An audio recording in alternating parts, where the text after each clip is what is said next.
there is a difference between Excel form.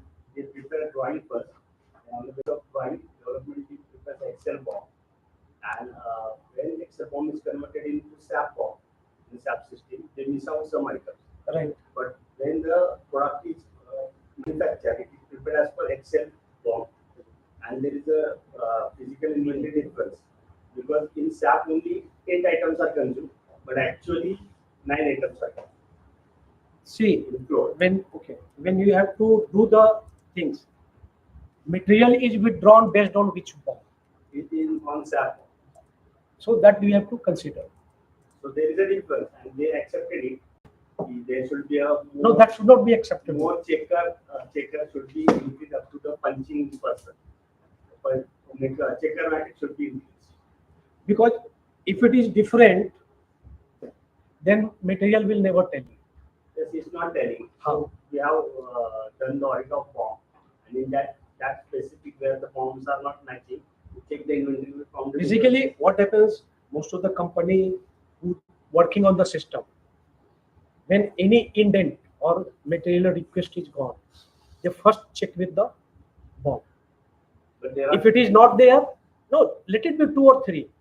But which is the authentic? Authentic means based on whom the movement purchase is taking place, material is issued from the stores. That is the SAP. So that has to be perfect. So Excel BOM doesn't have any meaning. It is only to support. But even though it is in SAP, right? So there should be the bill of material validation and updation exercise that some company do on a quarterly basis, half-yearly basis, because there are some material addition, deletion always happen in the redevelopment product. So maybe that is happening or not. So you always check the signed bill of material, sample basis. Signed bill of material, but in some cases due to the rush, the development team is out of 15 items. It is not the rush. It is the lethargy only. Never be, see, if you are doing a work first time correct, it will take 10% time. If you try to take it later on, it will be 20%. As you keep on postponing, it will become higher and higher. So it is not the rush of work, it is only lethargy. So I have to strict control on that. You have to follow this, only this. Whether it is giving correct result or wrong result, improve the system. Then only it will have in your control. Otherwise, कोई कहीं से कुछ करेगा बोलेगा मालूम नहीं. Never control. Basic responsibility of development team that whatever development is done in Excel, same should be duplicated in SAP. But they miss out. So Should not. That's what I'm telling you. when we audited the entire thing, नहीं, don't allow the material to withdraw itself. Material जो है ना store से बाहर निकलना नहीं चाहिए अगर वो SAP के इसमें नहीं है. correct. उसकी ऑथोरिटी क्या है निकालने के लिए? तो that stage itself that should get corrected. पहला बोलो कि आप वहां पे करेक्ट करो बॉम में, उसके बाद ऑथोरिटी लो, आप मटेरियल लेके जाओ और आगे काम करो, फिर आपको बराबर तैयारी करेगा.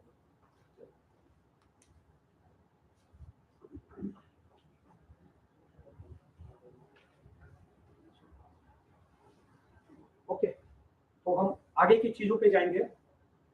बेसिकली वी हैव डिस्कस्ड कि what are the challenge generally people face, और जब भी हमको काम करना है तो हमको क्या करना चाहिए. तो basically certain documents we should collected in advance.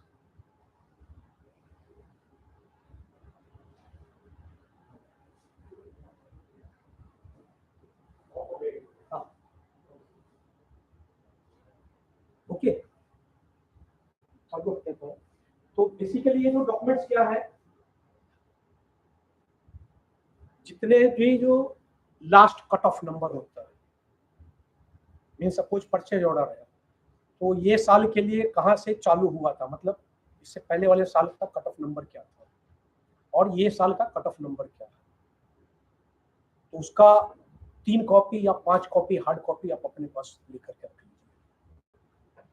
तो जितने भी ऐसे डॉक्यूमेंट है, मतलब परचेज ऑर्डर है, MRIR है, GRN है, डिलीवरी चालान है, ताकि उसके 2 फायदे हैं. एक, आपको उसका फॉर्मेट मिलेगा, क्या क्या इन्फॉर्मेशन यहाँ पे कैप्चर कर रहा है। अलग अलग टाइप का है, मतलब इंपोर्ट का परचेज ऑर्डर है तो उसका अलग सैंपल लीजिए, डोमेस्टिक का है तो उसका अलग सैंपल लीजिए, अगर इंटर यूनिट का है तो उसका अलग सैंपल लीजिए। मोस्टली कंपनी में भी अलग अलग सीरीज फॉलो करते हैं, तो आपको वो इन्फॉर्मेशन मिलेगा। दूसरा, कोई मैनिपुलेट नहीं करेगा, अदरवाइज क्या होगा कि कल को देखेगा अच्छा कुछ प्रॉब्लम, बोलेगा कि नहीं ये 5 डॉक्यूमेंट और था, मैंने आपको दिया नहीं, छूट गया था। देखिए अगर आपके पास कट ऑफ है तो वो नंबर आप कभी भी वेरीफाई कर सकते हैं, उनका इनिशियल उसके ऊपर लिखा है।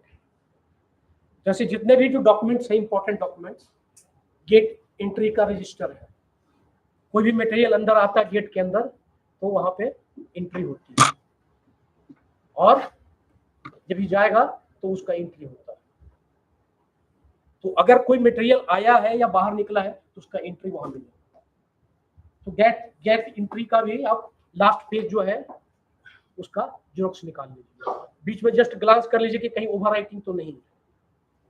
जैसे जस्ट मैं एग्जांपल देता हूं अपना पर्सनल, कि कंपनी में था मैं, तो वहां पे इलेक्ट्रिकल वायरिंग किया था, तो वायरिंग करने के बाद उसका बिल आया मेरे पास, तो बिल में लिखा हुआ था ये क्वांटिटी। मुझे डाउट हो गया कि इतना क्वांटिटी तो इसने नहीं लगाया है, तो मैंने क्या किया, वो गेट एंट्री का रजिस्टर लिया और उसमें चेक किया कि वो जो बता रहा है ये मटेरियल हमने यूज किया है, वो मटेरियल उस दिन एंट्री हुआ है या नहीं हुआ। तो उस दिन तो एंट्री नहीं था, आगे भी 2-4 दिन चेक किया मैं, वो कहीं पे एंट्री उसका मिला नहीं। फिर बाद में बुलाया उसको, सप्लायर को, कि अगर मटेरियल तुम इधर बिल में क्लेम कर रहा है तो कभी तुम लेके आया है, कभी तो लाया नहीं था। वो कुछ दाएं बाएं कुछ बोलने लगा, अल्टीमेटली उसके बेसिस पे उसको ब्लैकलिस्ट हुआ। तो कहने लगे कि देयर आर सर्टेन प्लेस जहाँ पे प्राइमरी इंफॉर्मेशन लॉग होता है, तो हमको मालूम होना चाहिए और वो करेक्ट रहना चाहिए। ठीक है,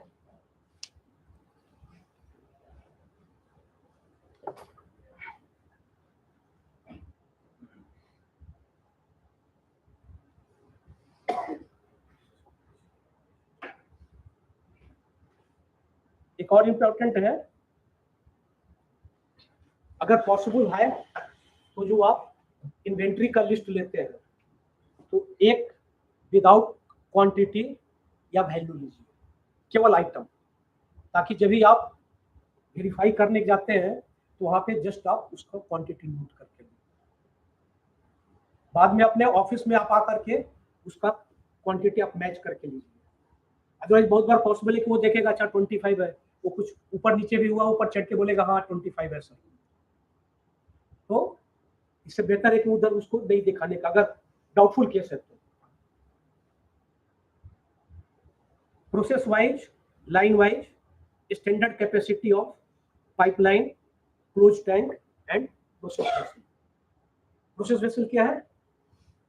जैसे प्रोसेस इंडस्ट्री में जाएंगे तो वहां पे एक वेसल होता है जिसमें या तो उसको गर्म करेंगे या ठंडा करेंगे, और सर्टेन टाइम पे सर्टेन कंपोनेंट उसमें ऐड करते जाते हैं, वो पूरा ऐसा चर्न करते रहते हैं, और सर्टेन पीरियड के बाद वो कंप्लीट होता है, फिर उसको ड्रेन आउट करते हैं। तो प्रोसेस इंडस्ट्री में वो प्रॉब्लम रहता है कि उसके अंदर कितना है, तो अलग अलग का है, तो वो कैपेसिटी अपने को नोट डाउन किया हुआ है, वो हेल्पफुल है। ये सब लिस्ट हमने ऑलरेडी डिस्कस कर लिया है। तो क्या क्या अपने को लेने का है? गेट एंट्री का रजिस्टर है, list of various series, cut off number, GRN, MRIN, PO, invoice, e way bill, delivery challan और processing outside, production, work order number, जितने भी है उसके लास्ट कट ऑफ का 3 या 5 आप डॉक्यूमेंट्स जरूर ले लीजिए। उनका जो इन्वेंट्री का कंट्रोल सिस्टम है वो आप चेक करके लीजिए कि वो बराबर फॉलो कर रहे हैं या नहीं कर रहे हैं कंपनी।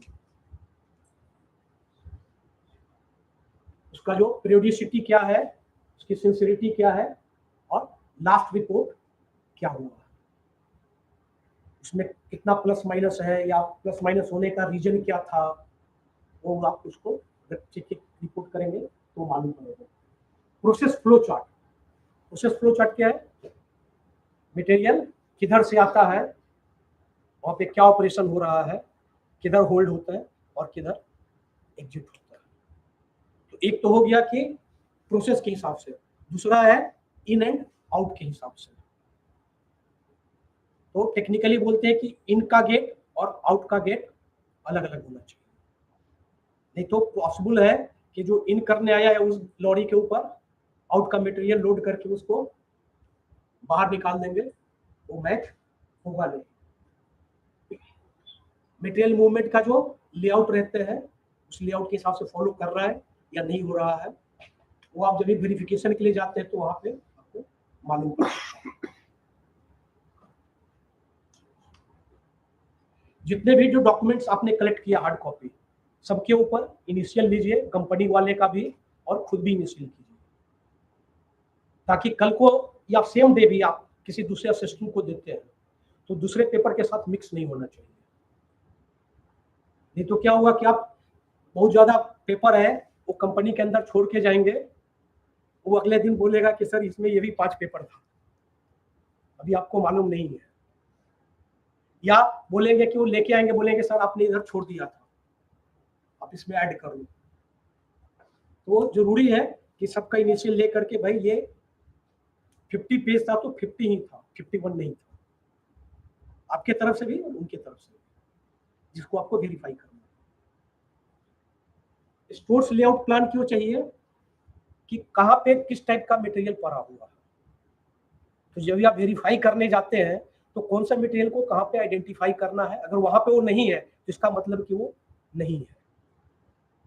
स्टोर्स का मटेरियल शॉप पे नहीं हो सकता, शॉप का मटेरियल स्टोर में नहीं हो सकता। अगर ऐसा कुछ है तो इसका मतलब कि सिस्टम में हैवी प्रॉब्लम है और आपको 100% उधर प्रॉब्लम मिलेगी, उसमें कुछ इफ एंड बट्स नहीं है।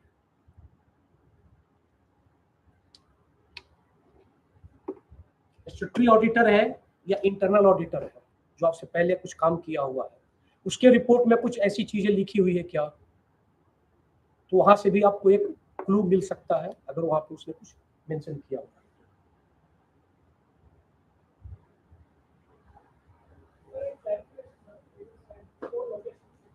यस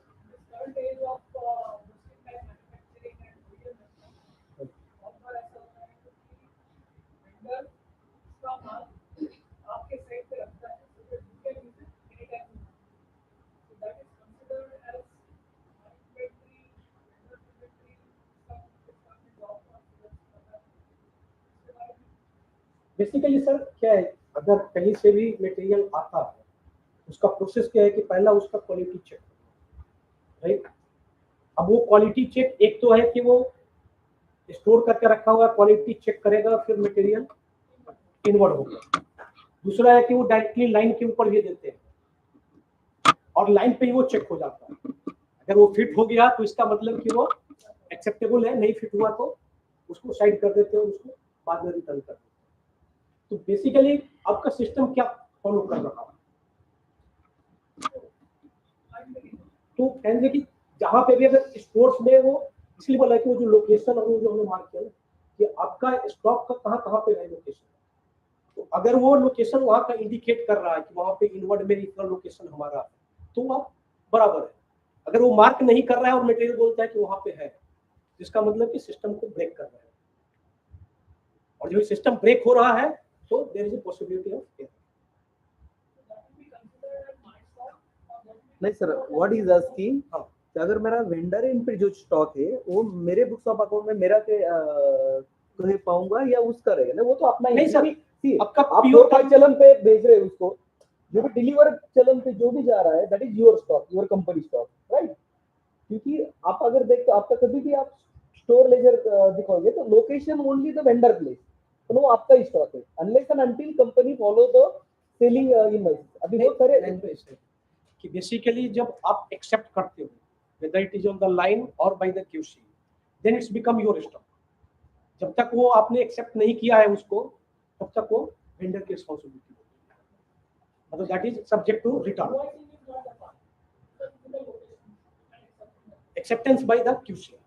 ये मतलब हर कंपनी वही सिस्टम फॉलो करती है।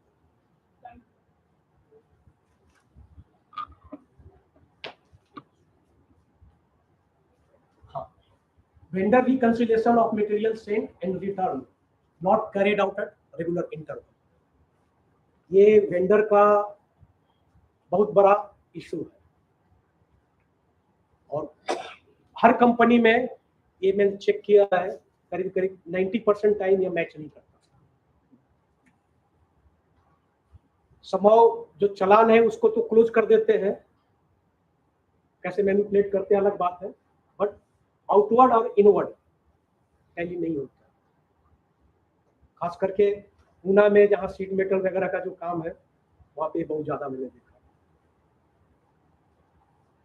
तो ये इम्पोर्टेंट है कि अपना सिस्टम जो है वो इसके हिसाब से होना चाहिए कि रेगुलर इंटरवल उसका रिकंसिलिएशन हो ताकि वो एरर मिनिमाइज रहे। जो रिजेक्शन है वो वापस रिटर्न हो रहा है या नहीं हो रहा है।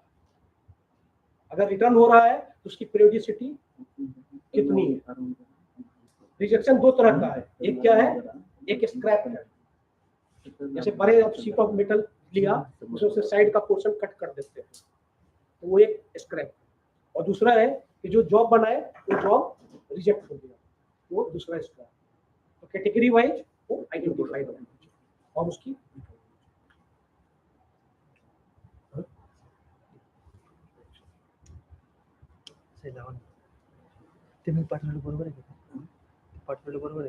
Rejection bar scrap not return from vendor.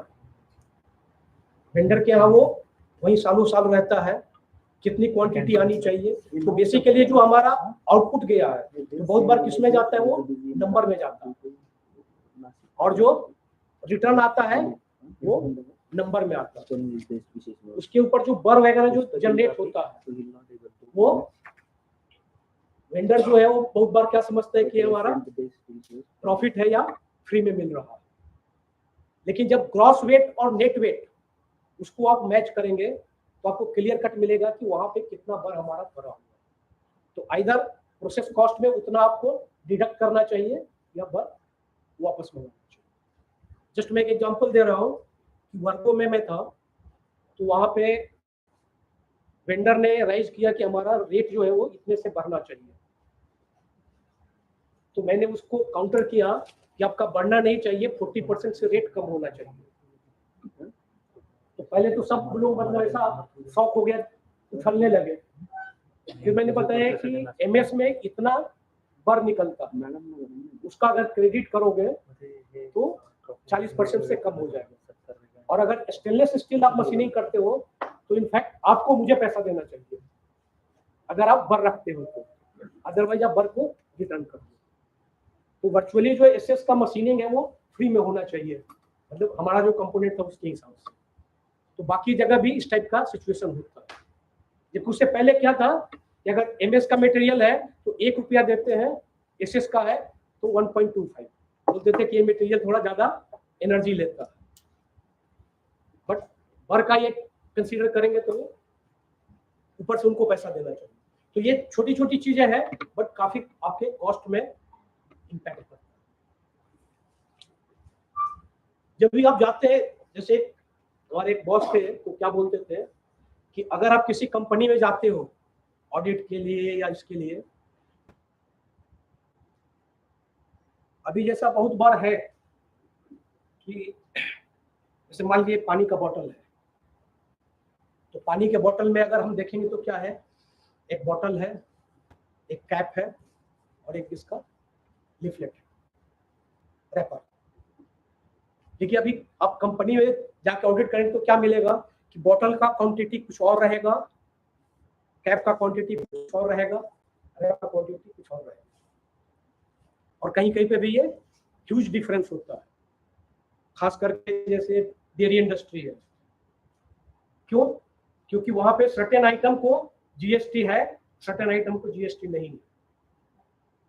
तो क्या करते हैं, प्रोडक्ट ए है उसको प्रोडक्ट बी दिखाते हैं।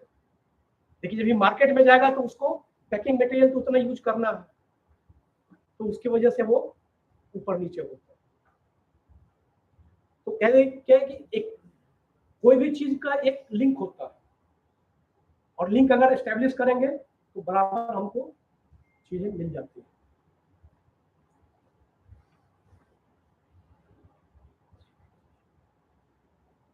Lubricant oil, grease, cutting oil, coolant, boiler chemical, ये सब चीजें क्या है, जैसे हम भी बात कर रहे थे कि कितना परसेंट यूसेज है या उसकी कैपेसिटी क्या है, तो उसकी कैपेसिटी का एक लिंक इससे भी है। जैसे हमारी गाड़ी है, तो गाड़ी क्या बोलता है कि इतना किलोमीटर चलने के बाद ये कूलेंट चेंज हो जाएगा। तो अगर उतना कूलेंट अगर यूज हुआ, इसका मतलब कि वो मशीन उतनी देर तक चला। एग्जैक्टली एक्यूरेट नहीं मिलेगा, बट एक रफ जजमेंट आपको वो दे सकता है। जैसे जो छोटे मोटे जो कंज्यूमेबल है भी बहुत सारे जगह पे वो रिफ्लेक्ट कर देता है कि कहाँ पे ये प्रॉब्लम एरिया है।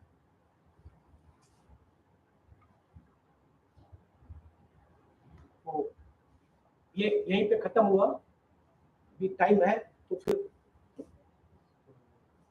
टाइम है और दूसरा ले जाए।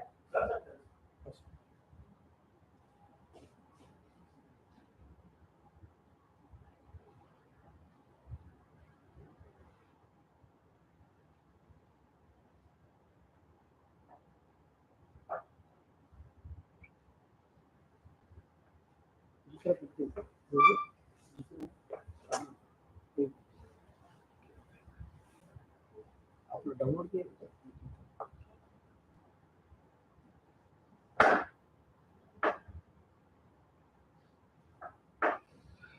एक्सेल पाएंगे, डेटा का दिख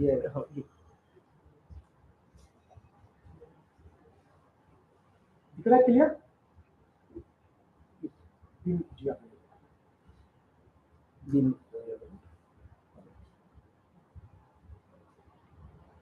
बेसिकली अगर हम देखेंगे तो हमारा दो इंपॉर्टेंट डॉक्यूमेंट होते हैं स्टोर्स में।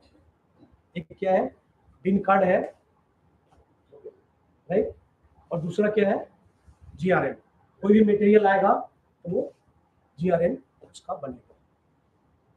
अभी हमने लिया है बिन कार्ड, तो बिन कार्ड के ऊपर क्या क्या एंट्री रहता है, आइटम कोड हो गया, उसका नाम हो गया, serial number, date, unit of measurement, opening quantity, receipt quantity, total quantity, या टोटल क्वांटिटी पहले इशू क्वांटिटी रहता है, क्लोजिंग क्वांटिटी, रेट हो सकता है नहीं भी हो सकता है, राइट। तो इतने इंफॉर्मेशन ये इसमें रहता है। अभी इसको हम थोड़ा अगर मैनिपुलेट किया तो यहाँ पर हमने वो इशू डेट वगैरह लिया, ठीक है। अभी इससे हम बहुत सारी इंफॉर्मेशन निकाल सकते हैं। ऐसे ही हमारा जीआरएल का अभी चलिए इसमें कॉस्ट वाइज। अभी जो हम इन्वेंट्री में देखते हैं, हर एक स्टोर्स में जाएंगे तो वहां पे लिखा रहता है हर एक आइटम के साथ maximum stock, minimum stock, reorder level, safety level, ऐसा कुछ डाटा रहता है। कभी सोचे कि ये कहां से आता है ये डाटा? कौन डिसाइड करता है? हर एक कंपनी में जब ये आइटम कोड क्रिएट करेंगे तो उसके बिना आगे जाता नहीं। बेसिकली स्टोर का या परचेज का आदमी होता है, उसको पूछते हैं तो बोले कि हाँ मैक्सिमम क्वांटिटी 100 कर दो, मिनिमम क्वांटिटी 10 कर दो, ईओ को 25 कर दो। ऐसा वो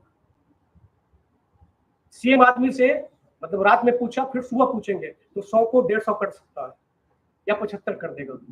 क्यों? क्योंकि उसके पास कोई कैलकुलेशन नहीं। लेकिन इसका सिग्निफिकेंस क्या है?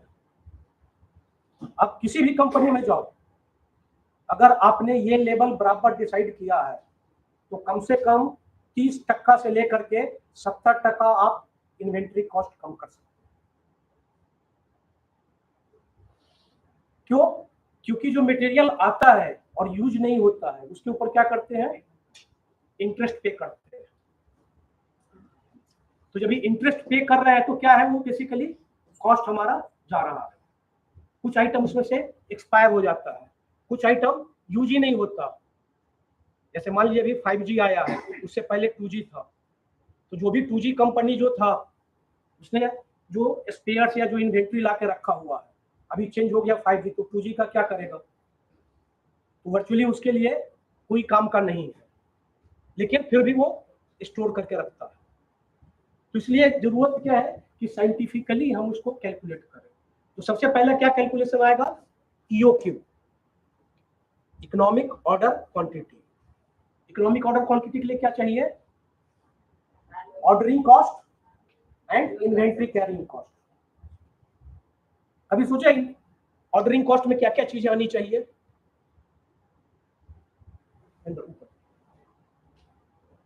सबसे पहले हमको क्या निकालना पड़ेगा कि एक आदमी जो काम कर रहा है उसका कितना घंटा हमको यूजफुल महीने में मिलता है।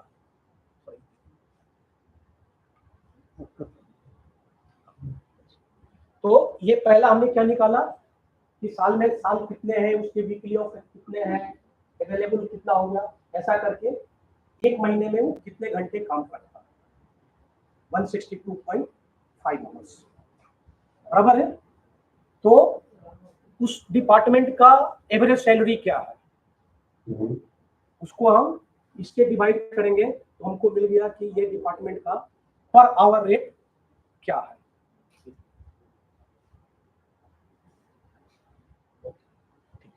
तो जैसे अभी इधर निकाला कि 48,872 इसका पर आवर मतलब महीने का सैलरी है, उसको हमने अगर डिवाइड कर दिया तो हमको मिल गया कि एक घंटे का रेट हमारा क्या है। अब बस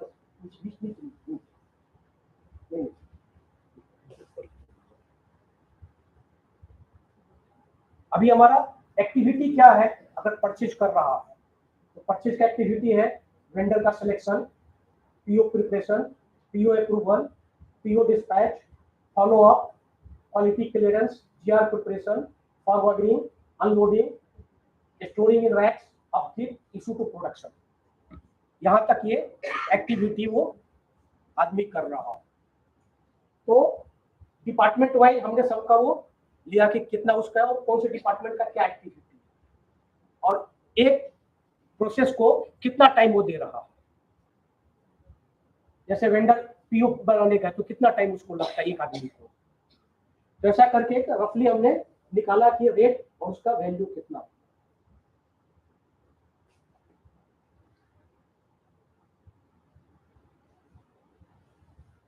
तो ये हो गया कि पर ट्रांजेक्शन अगर रिसिप्ट करेगा तो एक ट्रांजेक्शन का ऑर्डरिंग कॉस्ट कितना हो गया, और इशू अगर कर रहा है दे रहा है प्रोडक्शन को तो कितना कॉस्ट हो गया।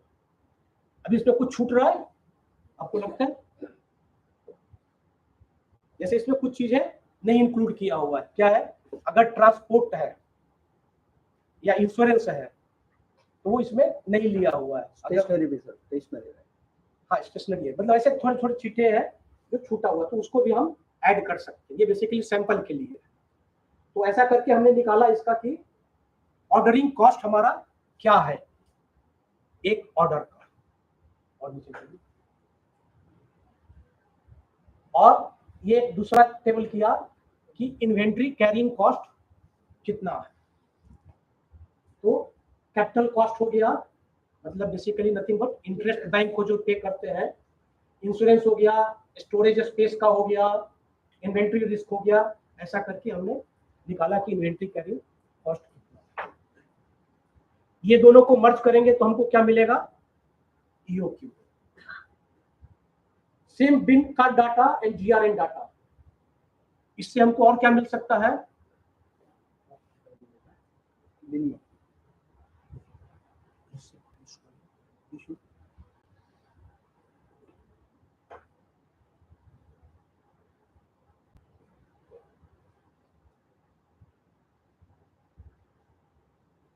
अभी ये क्या हम निकाल रहे हैं, जो हमारा टोटल लिस्ट है उस लिस्ट से हमने ट्रेंड ड्रॉ किया कि अप्रैल 14 को 4000 था शुगर का रिसिप्ट, मई में 7000 था, 5000 था, ऐसा करके हमने ये एक ट्रेंड बनाया।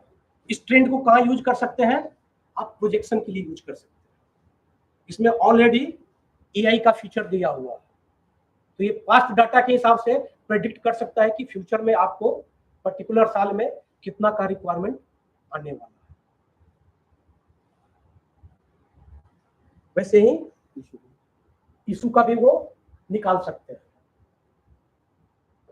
तो ऐसा हमने वो करके पूरा डाटा डाला और डाटा से हमने उसको प्रेडिक्ट कर लिया। ये बेसिकली छोटे के लिए है, तो कम आइटम लिया है और ये फॉर्मूला बेस्ड है। तो फॉर्मूला बेस्ड में आप जाएंगे तो वो थोड़ा सा फाइल काफी हैवी हो जाएगा, तो आपको बेसिकली एआई में जाना पड़ेगा, बीआई में जा सकते हैं या फिर पिवोट टेबल यूज कर सकते हैं।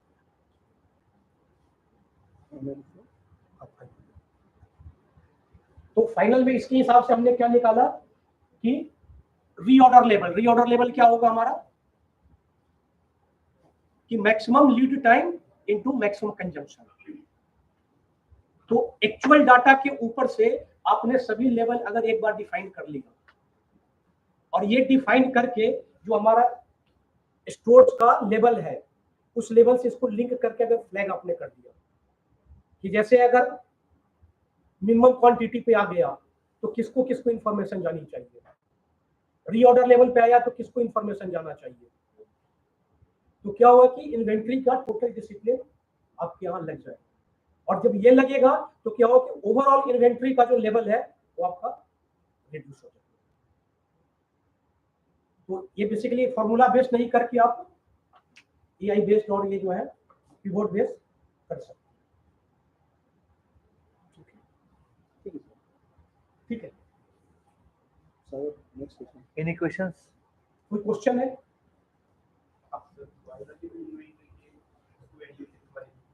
किसके? हाँ, बायोलॉजिकल बेसिकली लाइव स्टॉक की बात कर रहे हैं। जैसे देखिए अभी अपने स्टैंडर्ड नहीं है बट चाणक्य के जो अर्थशास्त्र बुक है उसमें लाइव स्टॉक की इन्वेंट्री वैल्यूएशन दिया हुआ है। तो क्या बोलते हैं कि जैसे एनिमल है तो एनिमल का 2 साल के बाद बर्थ के उसकी काउंटिंग लेते हैं। तो जो प्रोबेबिलिटी है मतलब डेथ रेट ज्यादा होने का 2 साल नहीं 2 महीना 2 महीना का पहले उसका डेथ रेट ज्यादा होता है।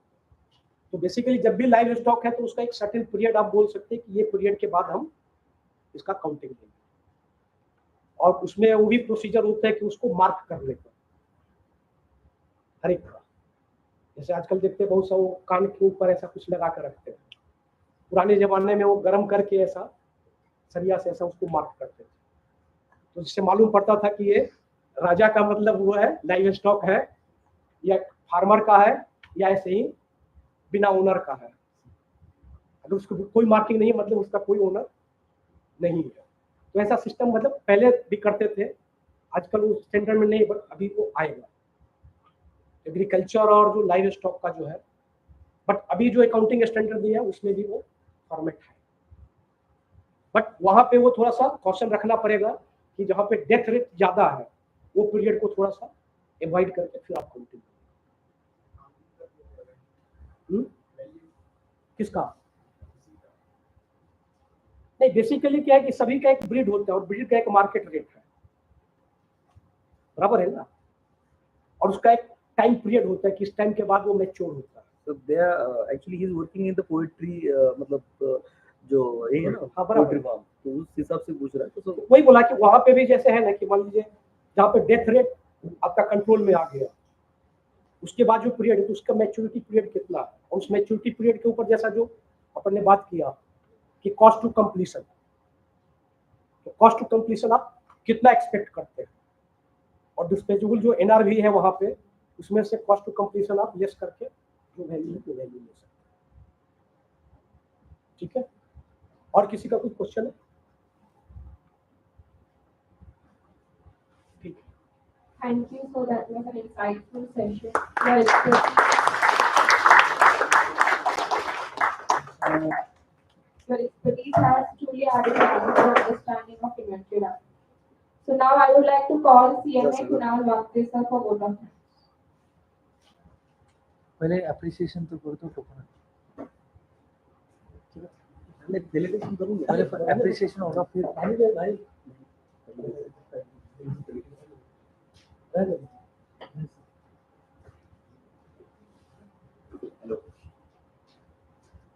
Hello. Thank you so much, Management Committee, for giving me opportunity to vote on thanks for the friends. And so I'm very thankful towards your time and your insight of the regarding the inventory valuation with the help of different types of examples. Not only examples, but also connect with spirituality and sharing the beautiful example of Lord Shiva and also appreciate to sharing the data with the Excel. This is a very complicated to explain the people on the Excel based data. So thank you so much sir, for your time. Thank you. Bye.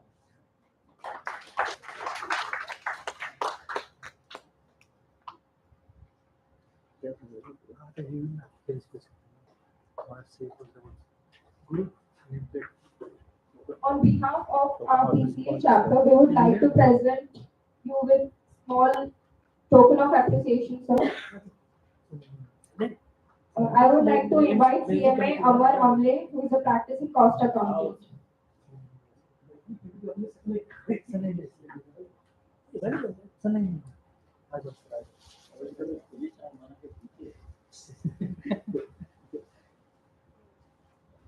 ये decision हमने उनको नहीं लिया था I would like to invite CMA Amar Amle, sir, who is a practicing cost accountant, to please help.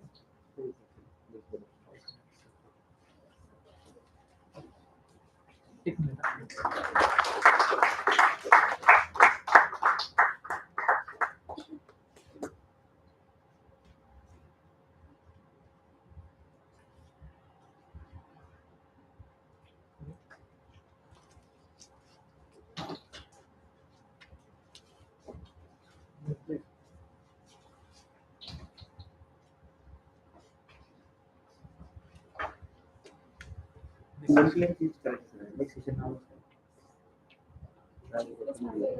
नहीं second में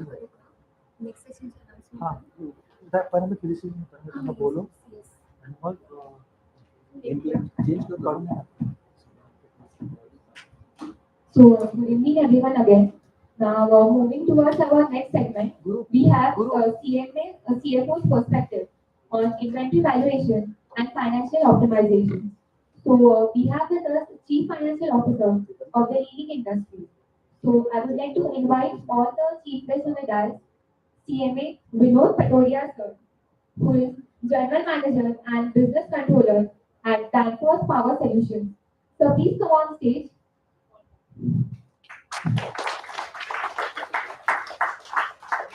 Even we have with us CMA Biswajit Chaki sir, who is Chief Financial Officer at Yazaki India Private Limited. So please come on the stage.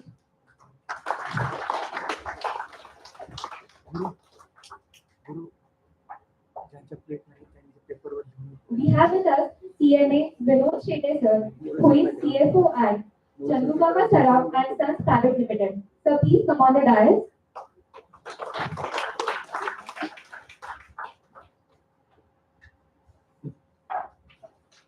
We have CMA Chandrasekhar Sindorkar sir, who is founder and CEO at CMK Advisors LLP Pune. So please come on the dais.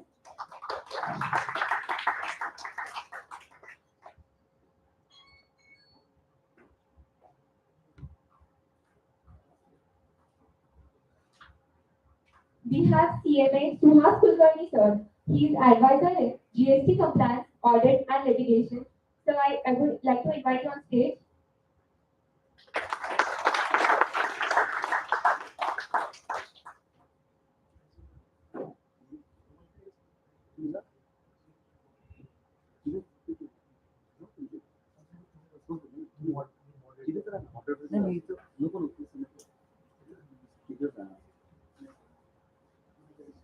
We would also like to invite CMA Mahindra Bombay sir. Sir, please join them. We had even invited Sri Rajesh Radhavat sir, but actually he is stuck in traffic, so he will not be able to attend the session on time. So he has sent the best wishes. Even we had invited Advocate Prakash Mode sir. So in last minute he cancelled due to some important meeting. Now we'll begin with the felicitation of our chief guest. Now to felicitate CMA Vinod Patodia sir, I would like to invite on stage CMA Umesh Kunde, who is working at Tata Motors.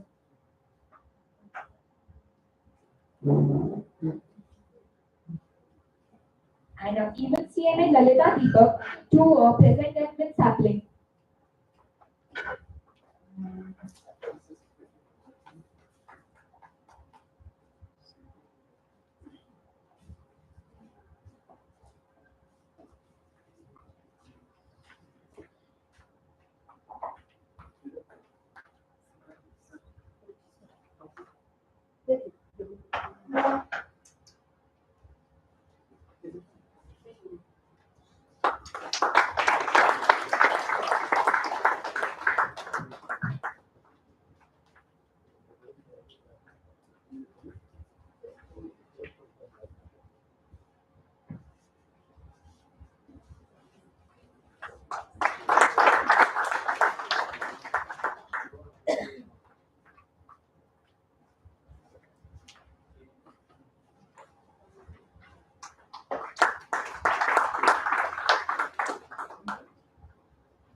Now, we'd like to felicitate CMA Vishwajit Chaki sir.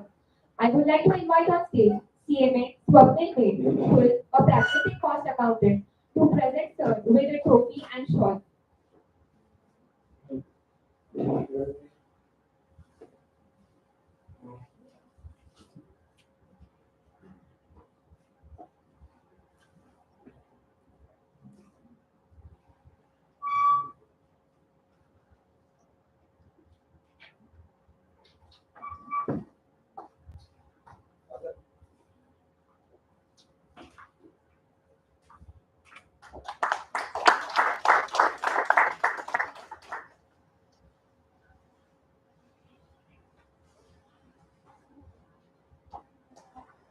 I would like to invite on stage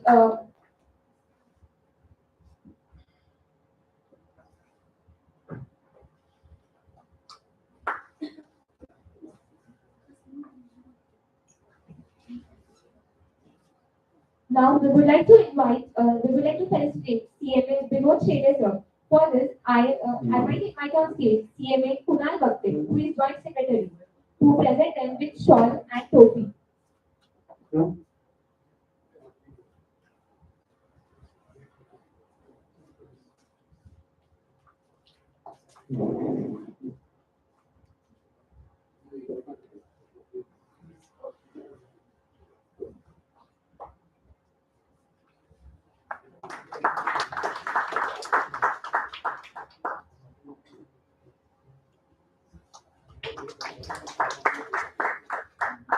We would like to invite CMA Rashi Khatri to present sir with sapling.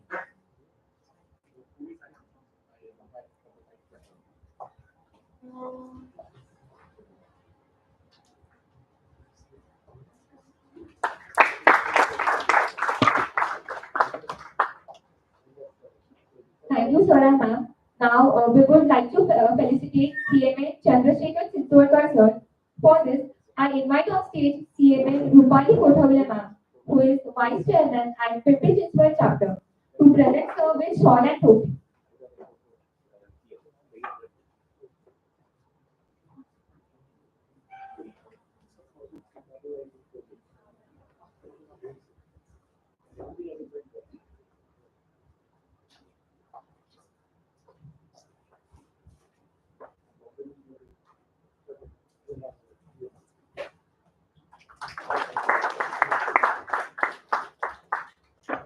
We would like to invite on stage CMA Sujata Alban to provide sir with sapling.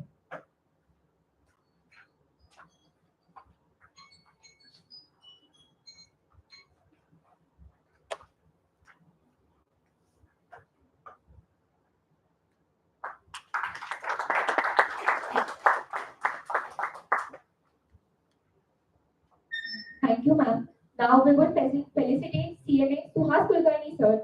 For this, I would invite upon stage CMA Guru Prasad Kulkarni, who is PD Committee Chairman, who presents with shawl and trophy.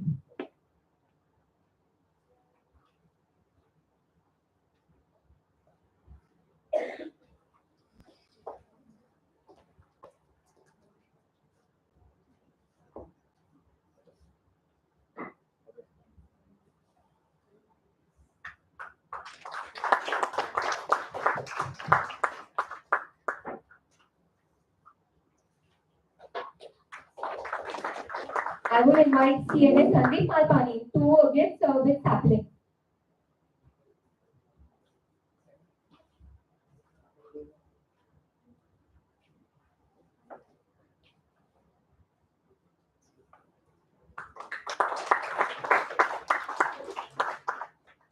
Thank you, sir.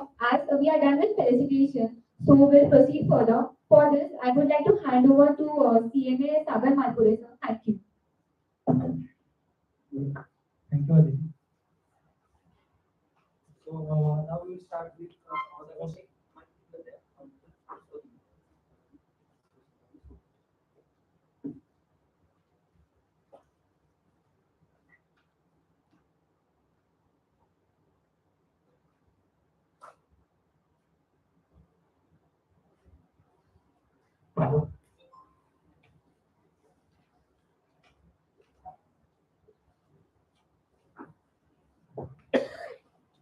So now we will start with the today's last and most awaited session. So that is the CFO session with the strategic insight on the CFO's perspective on inventory valuation and the financial optimization. So I would like to thank to all the CFOs who have joined for the today's evening. So thank you, sir. Thanks for taking out some of your time from busy schedule. So now we are excited to hear from our distinguished panel of the CFOs who bring a wealth of experience and a knowledge in transforming financial strategies into effective inventory valuation. So today, now in this session, today we will explore how different approaches to inventory valuation impact the compliance, profitability, and the decision-making skills. So we will also look at the role of the technologies and the resolutions in this space. So right now, all of us are aware about mostly AI, ML, all these things are coming up. So how these CFOs are tackling all these things. So we will now we will ask a question and we will get to know more things from them. Now this session will go for some time. So so all the participants, you have some time. If you have any questions, you can thought of those questions, and of course we will take those questions from the audience as well. So now when we talk about the inventory valuation, so basically I'll say there are 5 to 6 approaches, and which are those? One is the strategic approach, which is coming into the inventory valuation. The second thing comes in the financial impact of those inventory valuation. The third thing is coming. About the regulatory compliance. So how the compliance is going on. The next one is the technology integration. So how that technology integration is happening in the inventory management. The next thing is about the how the cost management is done through the inventory valuation. So this is the fifth impact which we are going to discuss. The next will be the now when we talk about the inventory, if any industry carries the inventory, of course it carries the risk with them as well. So if the inventory is having higher valuation, or if the inventory is higher inventory or lower inventory, of course on both sides there is a risk associated with those inventory levels. So we will also see like how the risk management is done in the inventory valuation. And the last and most important thing, like what are the insights on that inventory valuation for our budding financial professionals or the financial professional sitting opposite to this. So with this, now when you talk about the strategic approach to the inventory valuation, to begin with this, so I would like to ask this question to CMA Vinod Patel, dear sir. So what are the most effective inventory valuation methods you have implemented to optimize the financial performance? See, basically, I'll just give a input. Like last 18 years, I'm working with the MNC in various fields. I worked it out. And one thing which I saw it in during the course of the entire day, like we always talk of inventory and the valuation of the piece. I think the most important thing is we need to understand how the production processes are there in the operations. So just to give an update, I worked for almost 2 months doing an time and motion study in the organization. Okay. That gives you a lot of perspective uh, from the cost perspective, how it moves the cost within the various departments and how the products are moving in. Now, coming back to the technology piece, if you see what basically see whether you do increase in the valuation, whether you provide a wrong valuation or the wrong inventories are there, it is the cost of goods source which is going to impact in the overall financials. Whether it is in a year, you may take the benefit in a first year, but next year you are going to lose on it. So always when we talk about inventory valuation, the inventory valuation is basically the minimum cost efforts which is required, that those are considered, and we always do it on the activity-based costing for the inventory valuation. So, sir, it means as a cost accountant, we should not limit ourselves to the finance department only. Yes. We should explore all those areas which are into the plant. Like you just mentioned about the time and motion study. So, being a CMA, we should not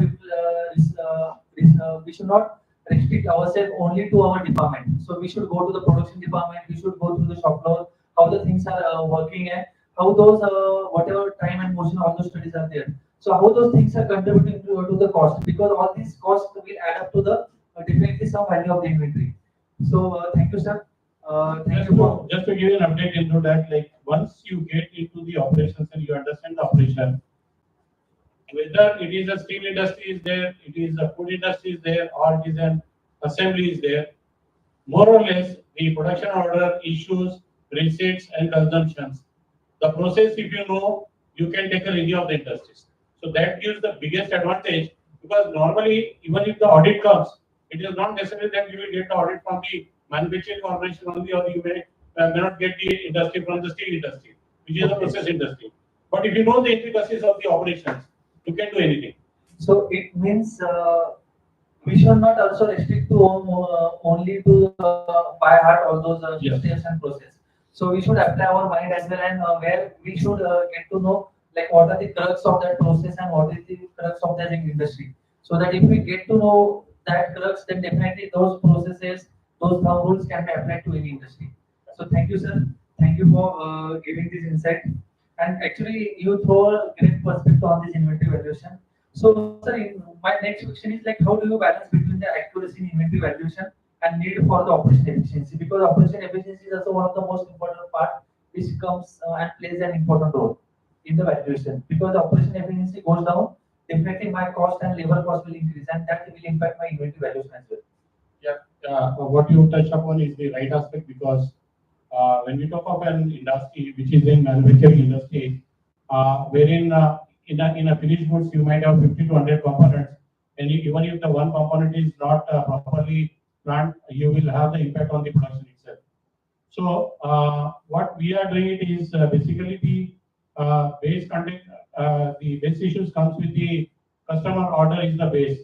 Now based on the customer requirement, the planning is done through the system, and then the production orders are released in the plant, and based on that the unit is managed. Of course, I think we had earlier discussion where we discussed about the maintenance of the mid stock and max stocks. So those of course play a big role. But when we talk about inventory management, yes, we have to have the inventory back to back with the customer orders and the planning for the long term. So there are a planning for the long term, there are planning for the short term. In short term, we have to ensure that the customer orders are fulfilled. For that, whatever the inventory is required, that should be in place. At the same time, yes, inventory pressures are there in almost all the industries. So because if you have too much of inventories, it is going to impact on the your obsolescence. It will impact on your excess. It will impact on the profitability. It will impact on the business as overall, and also it will block a lot of working capital, which we discussed. So we have to plan the inventory in between based on the customer order book. Correct. So what we learn in our regular study, those concepts EOQ, minimum batch quantity, And of course, the your KPIs are also there when we work in the industry based on an inventory, working your capital levels, and all those things. Those are important. We need to check and we need to have the balance between all those things. So I will just give you an update what we learned it in our previous session also. Mhm. So we had the lead time defined in the inventory, lead time defined in the system. Correct. So the moment the orders are placed and the stock is going below the lead time, the orders are automatically generated in the system, and that gives us that ensures the customer orders are fulfilled with the availability of the inventory. So in that case, definitely, sir, now almost industry 4.0 is going out and new industry 5.0 and all those things are coming up, correct? So now in the industry 4.0, always we talk about the Toyota best practices, best managed quality practices, all those things. JIT is there, Six Sigma is there, all those things are there.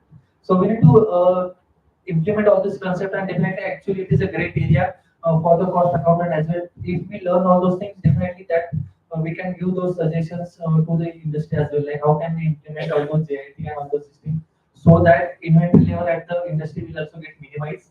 And that is one of the best upcoming area where cost accountant can do and can add a value, because all those industries, whatever industries I have seen till now, like all those industries are struggling with inventory levels and working capital management. Now, I just want to give the example. I was just doing one study. Whatever US-based MNCs are there, before COVID, they were for their suppliers they were having the what I say payment period. So that payment period was almost 60 days.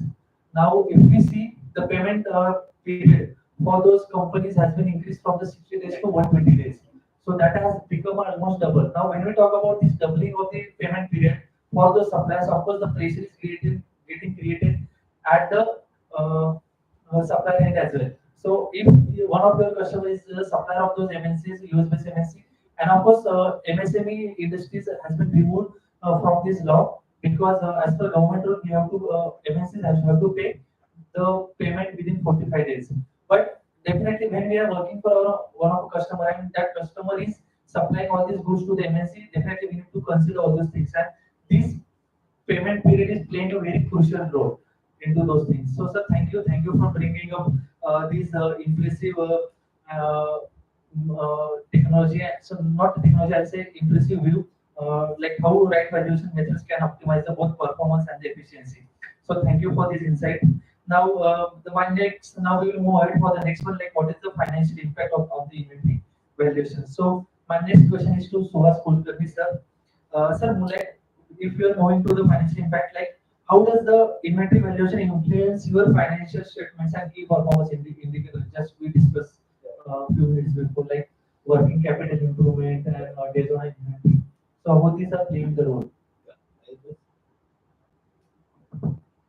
Hello. Yes, sir. As first question, said, how does it impact your financials? You really see whatever we have learned during the day. Inventory valuation, if it goes wrong in any way, whether it is by way of wrong bill of material or wrong consumption or shortages or excesses, it is going to affect your financials.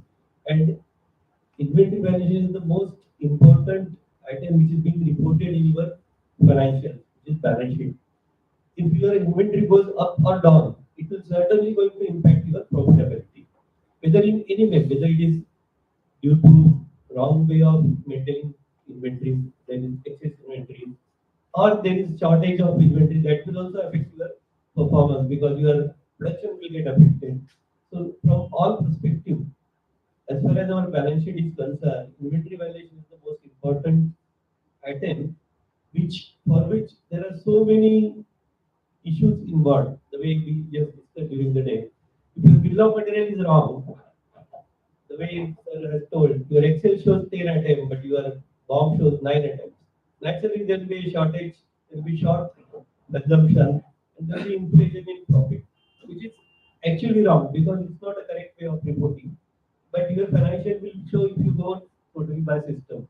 So there is a solution that you should have regular inventory verification. You should book your consumptions wherever it is not happening. If there is excess consumption, it should be reconciled. The reason should be analyzed. particularly in case of material where there is huge material or there is production of say prototype items, it does need sometimes more consumption per item also. But unless you analyze all these things, it is not going to help to value your inventory correctly and also report your financials correctly. Okay. So, thank you for on this insight. Have you come across any experience in your service or in your life, like where inventory misvaluation impacted your company financials, and what steps you have taken to address it? Because like when I was working one of the industry, at that in that industry, the cost of good was almost 3 lakh of that particular good. And while doing the stock audit on the 1st of April, the operator has wrongly entered instead of 2, he has entered wrongly 22. So that almost 22 into 3 lakhs. So 66 lakhs of inventory got increased and inflated. Correct. So these are the common errors which are happening in the industry. So have you come across such kind of example, and have you how you address it? See, as it does happen, particularly in practice also. Particularly when you are working with the engineering industry, where material cost is almost 85% of your turnover.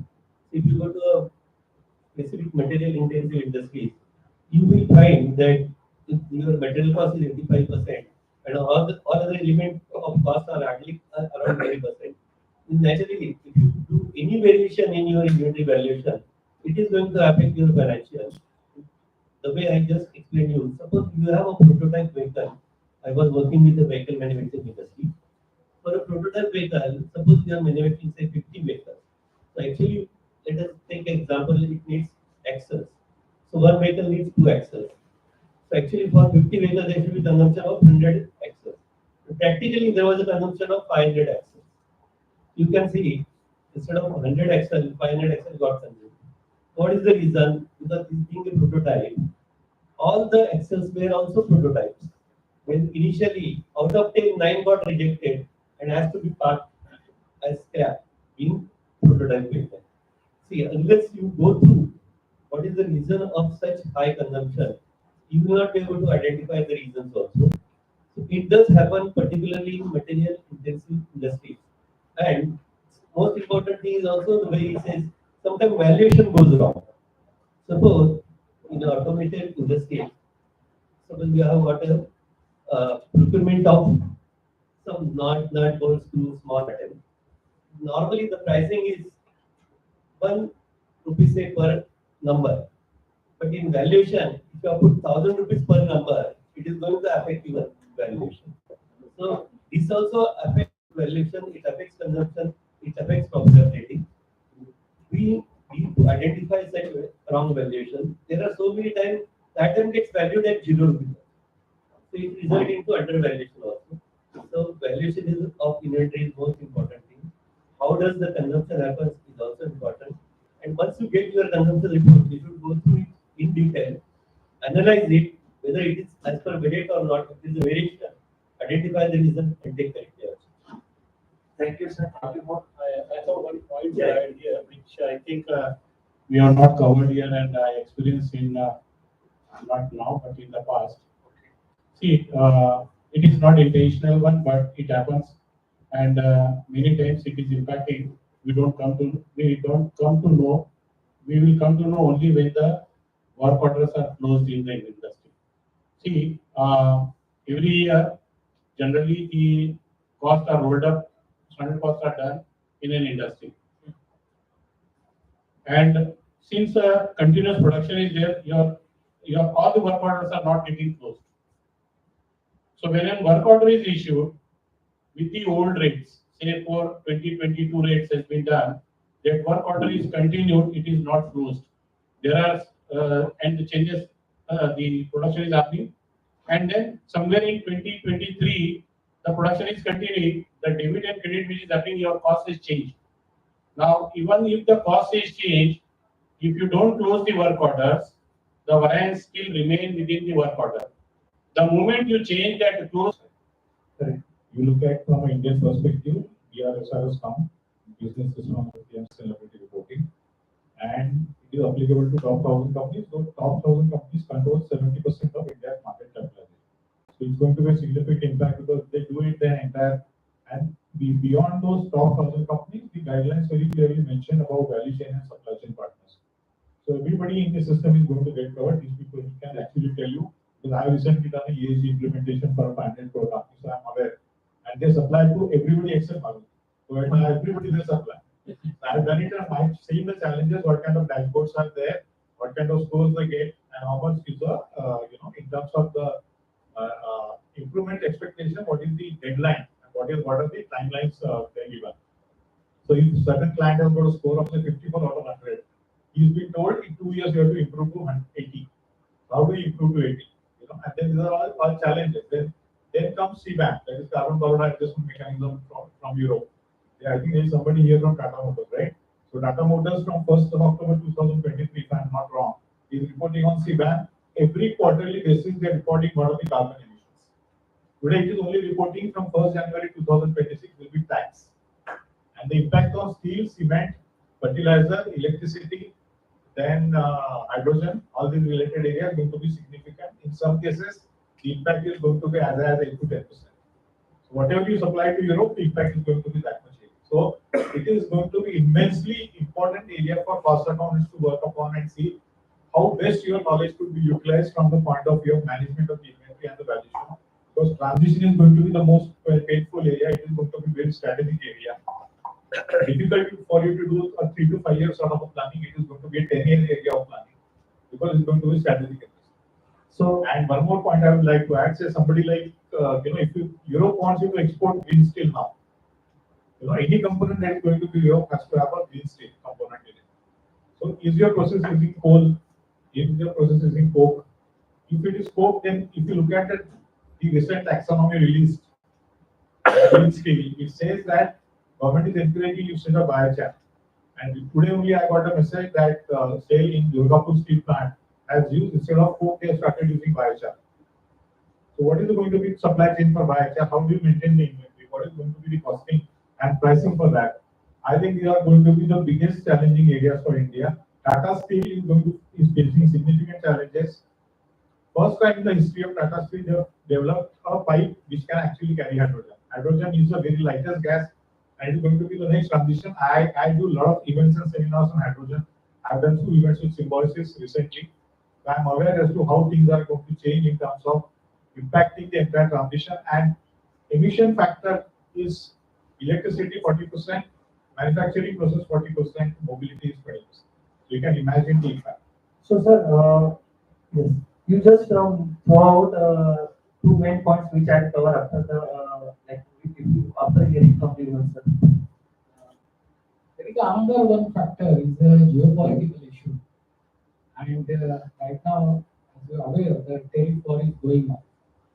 So that is, I would say, the biggest challenge for the inventory, because we have to maintain our optimal inventory with an effective cost.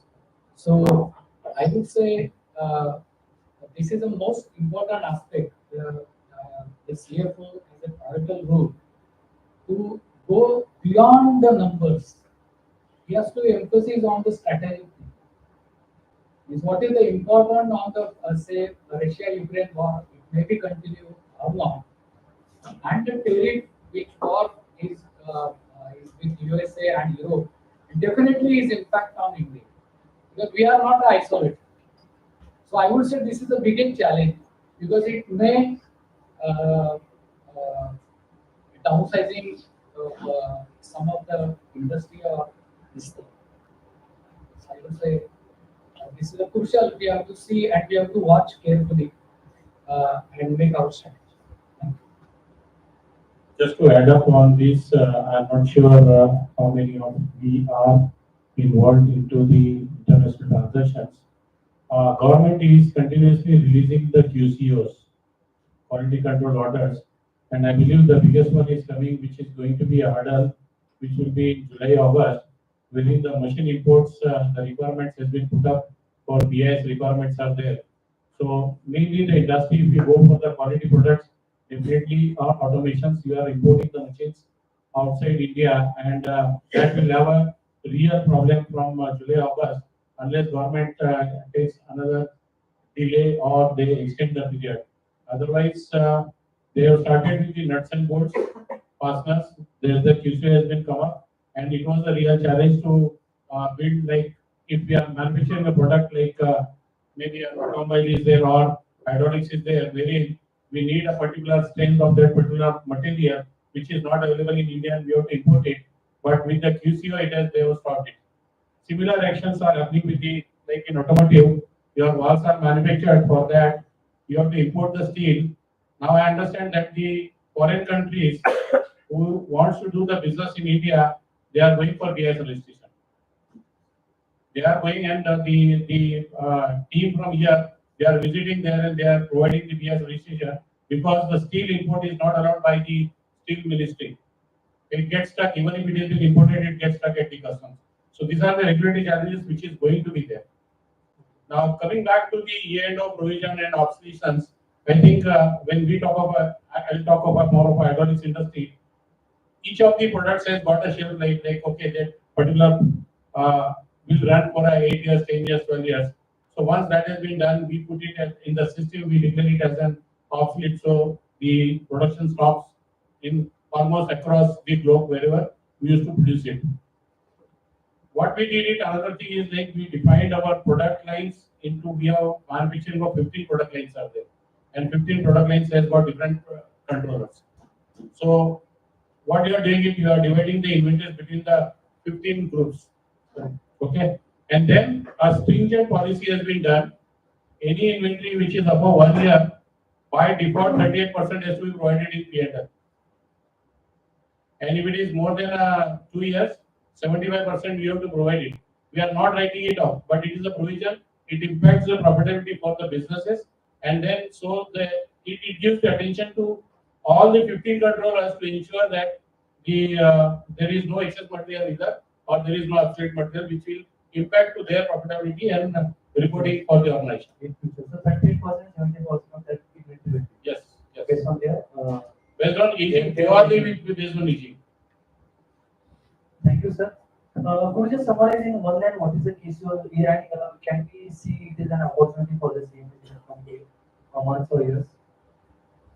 See, key issues, if you ask me, MCO. yeah, quality control orders. Quality control orders are basically issued by the customs authorities, and the customs is regulating. Like with the VUCA world, now we are seeing there is a lot of volatility is there in the market, and you have seen it like US has already started putting the additional custom duties for the import from some Canada or China. They have already increased the duties. Now, similarly, what India is doing it, India is reduce the duties. If you have seen the budget, in budget the duty percentage has been reduced. At the same time, India is putting it for the localization. When we talk about localization, India wants the products to be BIS manufactured. And if we are importing any product which is not BIS manufactured, which is being put up in the quality control order of the customs, then the custom doesn't allow to clear the goods at the custom authority. So they are releasing multiple quality orders, such quality orders, and that is going to impact on the imports. If you are importing, it needs to be BIS certified. And I don't think any foreign countries for the small volumes, unless they have a bigger market for India, they will not go for the BIS registration. So then you have to have the goods at higher prices in India. We had worked with some of the fastener suppliers in India. The price quoted was almost 6 times the way we used to import it from US. Okay, so this can be a next definitely a good opportunity for all the CMS by working with the industries. How can we add the value over there? And Chandrasekhar sir, you just added that kind of green energy and green steel. So that is of course a major area. And recently I have read the news that Tata Steel got almost 7,000 crore rupees from the Europe, that is European government, that is Great Britain, to just scrap the old furnace and to install the new electrical furnace. So Europe and America is moving towards the green steel, and that is the most area. And almost they are banning all the steel which is coming from the the China, because China is manufacturing all those things on the our old-fashioned methods, and because of which we can have the upcoming new area over there. Now, whatever Chandrasekhar sir just mentioned, that I would like to mention that Chandrasekhar sir just got the honorary doctorate in management by the Dunster Business School in Switzerland. So we should have a round of applause for Chandrasekhar sir for getting this pride for the CMA fraternity. So congratulations sir for that. And it is a great and we feel a very pride moment for all the CMS. Like our CMS are successful at international level as well, not at just the national level. So thank you, sir. Thank you for bringing up this point. In the previous 10-minute discussion, we just come across two things: quality, obsolescence inventory. Correct. So you may just mention that the forecast is should be more accurate, and whatever vehicle industries are there, like if we only see the categories, correct. So whatever Japanese-based customers are there, or in this vehicle-based industries are there, and the more accurate forecast. So all of us know now we are moving towards the technological advancement, and all the technology advancement is happening across all the industries, not only the automobile industry or something like that, but the technology advancement happening is across all industry. So Vinod sir, I would like to just ask one question to you on the technological advancement. Like it is a reshaping the finance faster than ever. Now we can see initially we used to have the systems are getting changed almost 5 years, 10 years, 15 years kind of thing. But now on 6 months or 1 month, 1 year or 2 years, systems are getting refreshed because of this some technological change.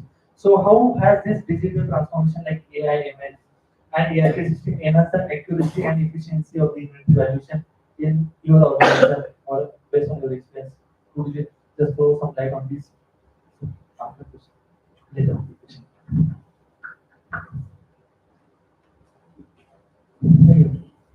Actually, we have to have updated the technology. And we have to adopt the new technology. And there is a change in ERP or AI techniques. So in our this thing, we are using the latest technology, so that we have less emphasis on the human being, and more we are given emphasis on the process-oriented systems, and which will be and which are the error-proof systems. So, so they are the barcoding or this thing or our in our industry, we are connected from the barcoding to the POS. So entire process is automated. There is no human intervention. Is the from the pickup from an atom from the cell and to the up to the realization. The entire process is automated, so there will not be any human intervention, and the chances of errors are very less. Thank you, sir. Thank you for joining this. We will take one question from the audience. So this is basically a question related to automobile industry. The automobile industry, to maintain their jet, they force their supplier to keep the material with them. And whenever they require, they supply. But till the supply chain are made lean, the ultimately burden is going to come to the industry itself. So does it serve any purpose for the if you talk in the terms of totality, this type of jet?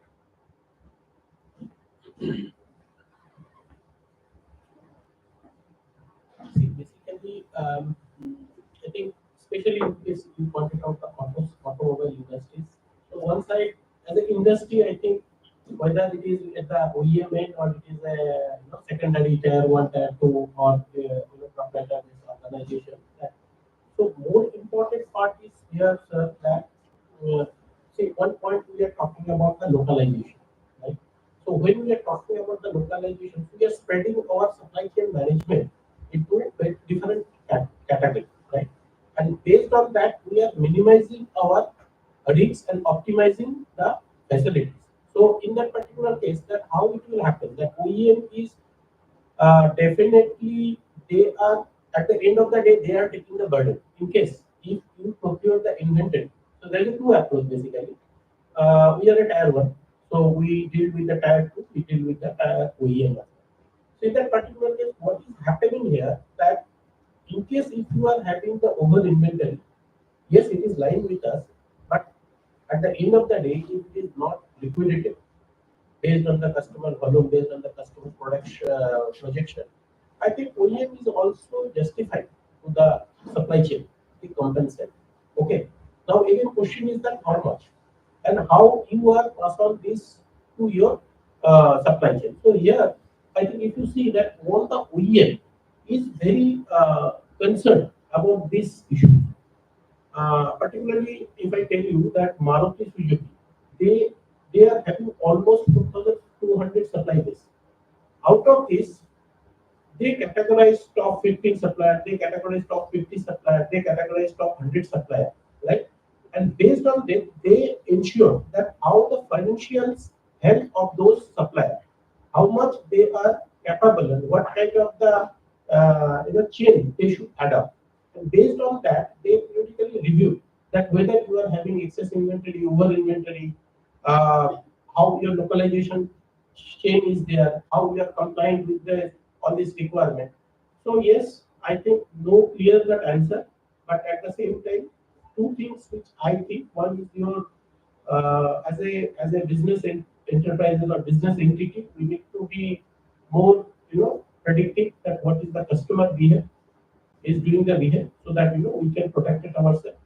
And at the same time, we need to make sure that in case if any requirement is coming from the OEM, how we are balanced. See, disruption is everywhere, right?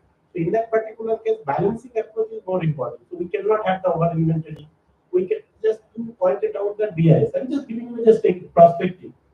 So in that particular case, that I don't want to take the name here, that one of the very famous companies who tried to apply the BIS application 3 times, and 3 times it got rejected. Now we purchase the material from them. Just an example I'm just using.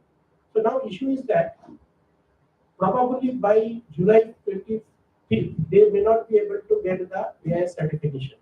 But at the same time, there is if we do not have those materials as a competitive rate, we cannot have the cost benefit, right? So in that particular case, there is a position that as a business, what kind of the risks you want to take. So we need to purchase advance purchasing. Maybe that by the time there is some leveraging of the timing they should do accordingly. So now there is a risk is sitting with me. So certain cases as a management, some call to be taken. And yes, no clear cut answer, but we have to check and balance with our overall performance in market where we are. Just sir, I will add here because I work as purchase controller and I face this situation that how the supplier always switch to the OEM, right? So they are very sharp, but at totality you are saying that how it is controlled. That is the I think the best question.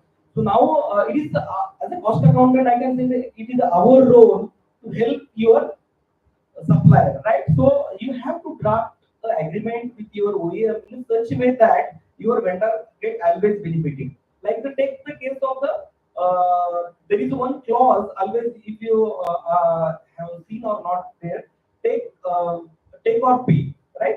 So suppose if I'm not able to pull that value, so I will go with the OEM for the compensation.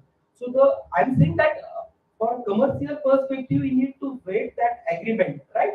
So you always support to your supplier. So that way, verification of this particular clause that is very important and it will protect your supplier, right?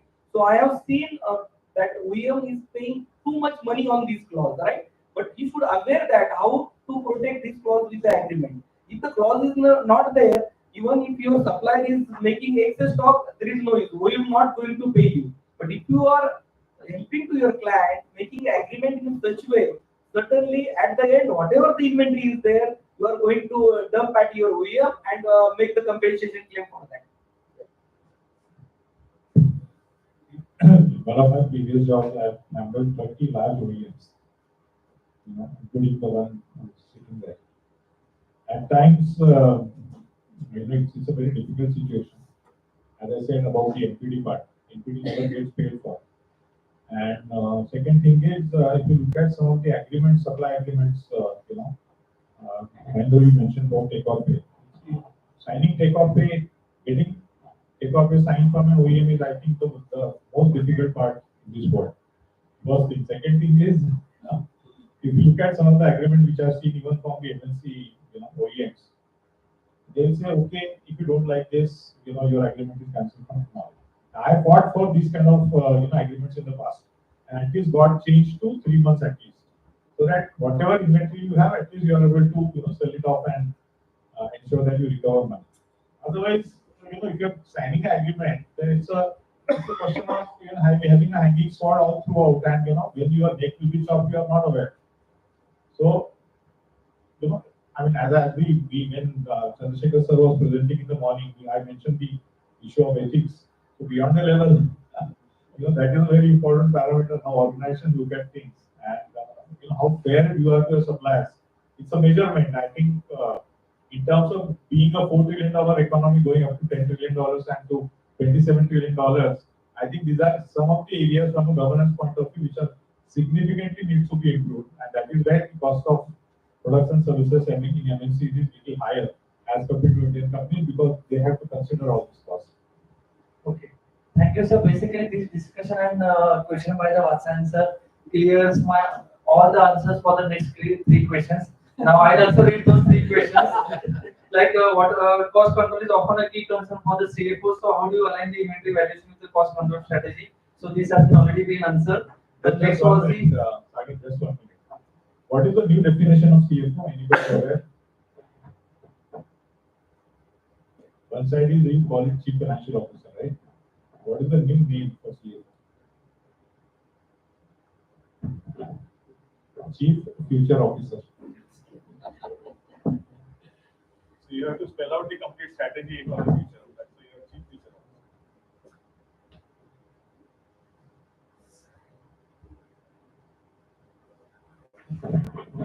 So the one question already I mentioned. The second question was what the role do data analytics play in the forecasting and management inventory levels effectively? So already this was an answer for that. And the next question is what are the best practices for managing inventory cost in a volatile market environment? So this was the third one, and fourth one was also there. Like what how do you assess the management manage the impact of the supply chain disruption on the inventory valuation? So already sir mentioned that now we need to be resilient, and we have to be more suppliers, and we need to be have the Mahendra sir also mentioned that we should have that takeaway or pay for it. So we should have this kind of agreement with the supplier. So already actually these are answers for the 4 questions. So thank you sir for that. Now as we already know, so yeah, yes sure ma'am. So I need this kind of enthusiastic participants. Yeah, hi, this is CMA Lalita. So when we are talking about inventory valuation and stuff, one thing we have learned is whenever there is a manual intervention, right? So it becomes difficult to, that is manipulation, chances, and all other things are happening. So when it comes to big companies, it's much easier to have a big ARP in place which takes care of that. But of course, the technology comes with a cost. But for the industries which are neither not at the MSME level and not at the established level, like they are in between. So when I go, like for example, I'm a practicing cost accountant. When I have industries and companies coming under the purview, so they are when I ask like, why do you have multiple systems to manage certain things? So it becomes also difficult to do the audit of systems. When there are 2 or 3 systems, the interaction between the systems and stuff. They say, ma'am, it's the cost of technology is what is the problem. So finance will flow from one system and the technical data will flow from the other system. So like as we are talking about third most economy in the world and all those things, why not from the ministry side? See, for a particular industry, if we talk about textiles, so it will be having more or less the same processes across. Why not the technology be rolled out in such a way that it can be used across all the companies under that industry, so that it becomes easier? Audit controls will also come down. I would say the cost of audit will also come down. Cost of technology will also come down, and of course the willingness from the corporate also, because if the corporate is not clean, they will never go or give a green signal for such a thing, because they cannot manipulate things. So it should come on both the sides. But what is the view about having a technology? Because when you are venturing into the world of technology, the costs do matter.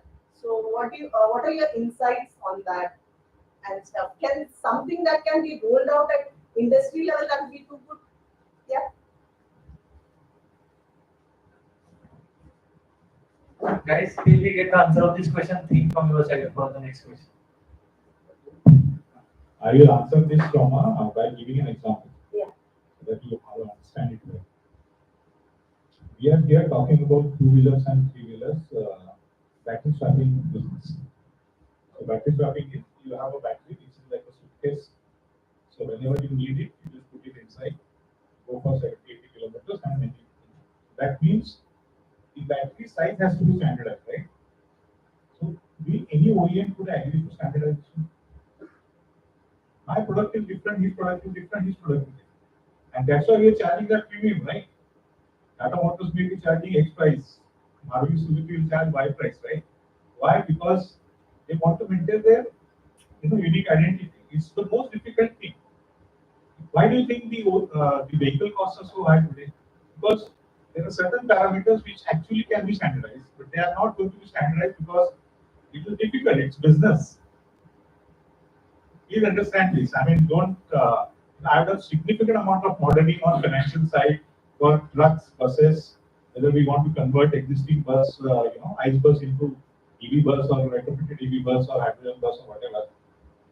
The basic difference between a electric bus and a retrofitted bus is in the range of 20 to 25 lakhs. So will an OEM want to lose 25 lakhs of per bus revenue and introduce a retrofitted bus, or they really want to get a crore rupee EV bus? But the question is, who wants to push what? The choice is mine, right? Because I own a business. The Tata Motors sold by Tata, so they have their own policy, they have their own management. The management will decide what needs to be done. Everything can be standardized. When you talk about Bangladesh is today tottering, right? Facing so many problems. Bangladesh's textile exports are higher than India. We are at $32 billion, they are much higher. And government has set a target of $100 billion. If things can be standardized, it will become much easier for companies to actually go ahead and maybe achieve $75 billion or $100 billion target. But is anybody wanting to do it? It's business, end of the day. Ma'am, I will just add it. Just a minute. Ma'am, already for the MSME, the government has given some free software that is the below 5 OCR if you are having the turnover. So 5 to 6 companies. And one more things I would like to mention here that friends, last 5 to 6 years I was tremendously searching the ERP which will support to the industry. So now last couple of months I have found one best solution, that is the open source ERP Next. Okay. This is the gentleman, he was running his father business and find that there is no as such ERP which will help to across industry. So he find the one ERP that is the open source. The all source code is available. Just you need to implementation understanding, right? So bill of material from finance to bill of material, payroll, everything is there. So there is a zero cost if you just know the overall idea that how the function works, and it is a drill and drop menu. It's a full Python and Java based. So there are various tools, techniques, and technology available in the market. Only as a cost and management, we need to open your eyes and how we can support to the industry to bring such type of products so they can save very lot of cost. So just if you have your own server, just take the code and it is a foolproof. So I'm serving my 3 to 4 clients. They are having 300 to 100 crores turnover. They are managing very through this ERP.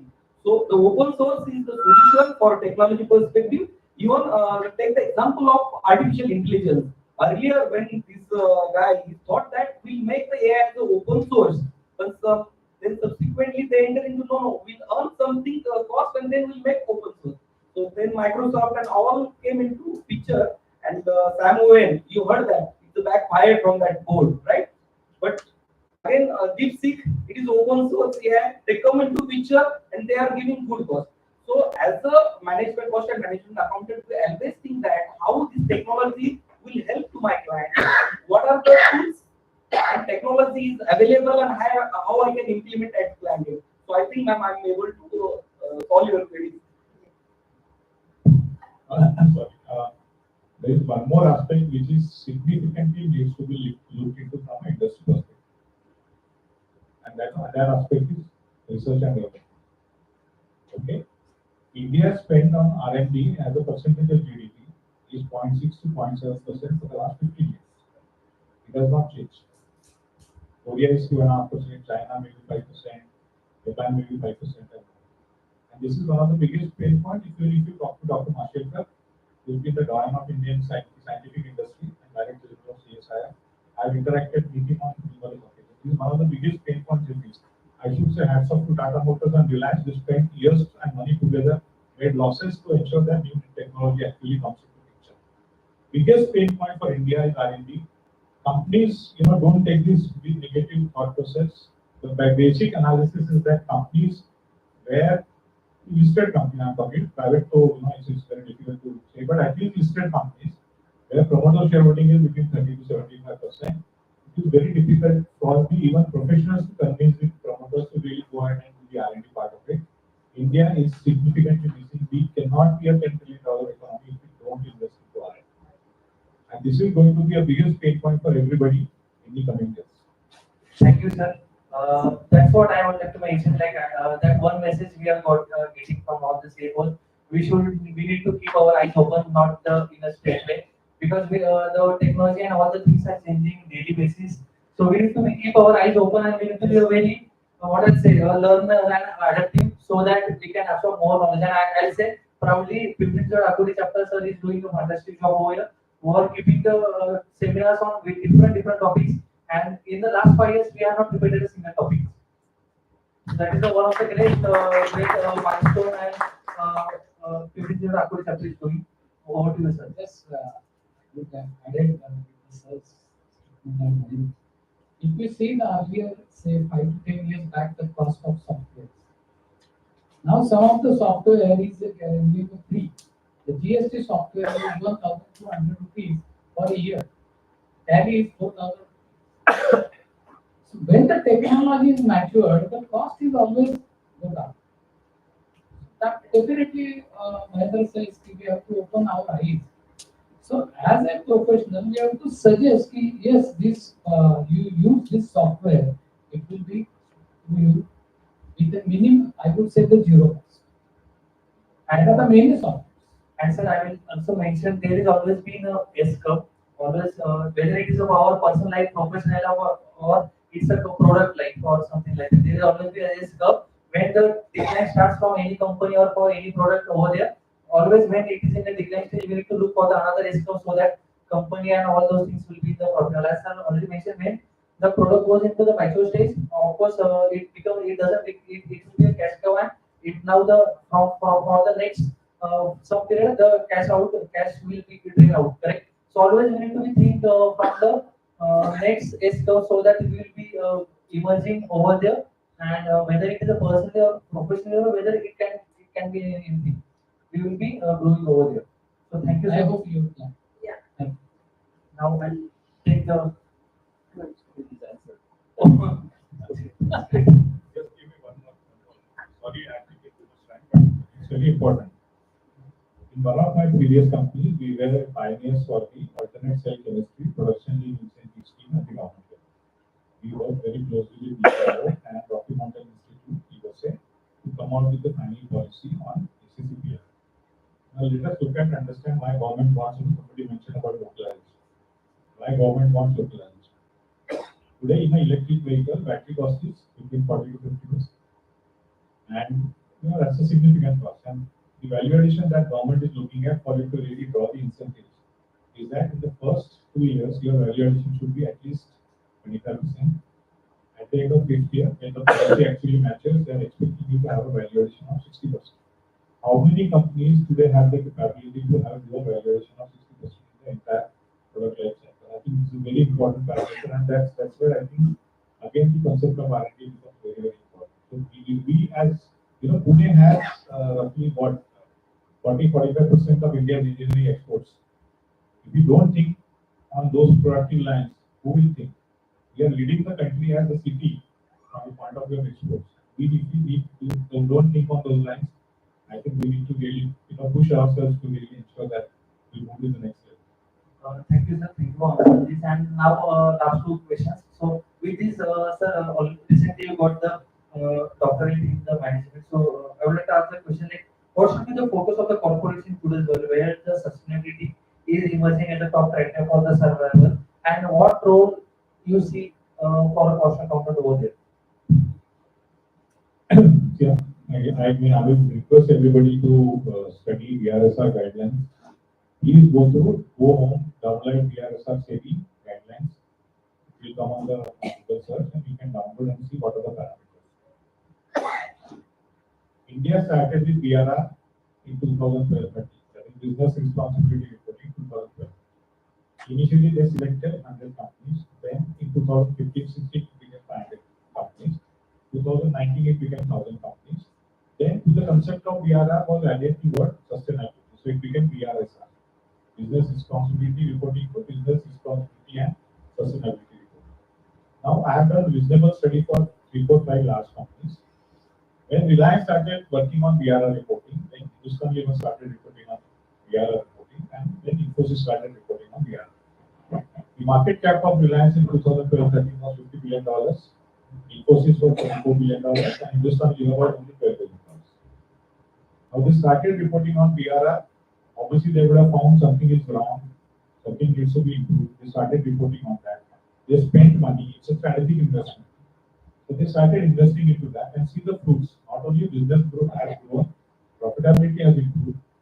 And in the first year, when they actually started reporting under VRSR, that is financial year 23-24, which was a compulsory year of VRSR reporting, 22-23 was the year of mandatory reporting. Just look at the market valuation of these companies. 50 billion of Reliance has become 250 billion. So 500% increase over 10 years. So it's a 50% simple return as against your average equity cost of 20% ROE. Okay. Then your Infosys has become from $24 billion to $85 billion, and Hindustan Unilever from $12 billion to $70 billion. So there is significant appreciation in terms of looking at, and the role cost accountants can play is to monitor each and every cost item in the entire energy transition. So I've been telling people that please worry about a cost center which will focus purely on transition as an area for the company. You should have a center of excellence from a transition point of view, especially for companies who are there in electricity, companies who are there in EVs, and companies who are there in process side.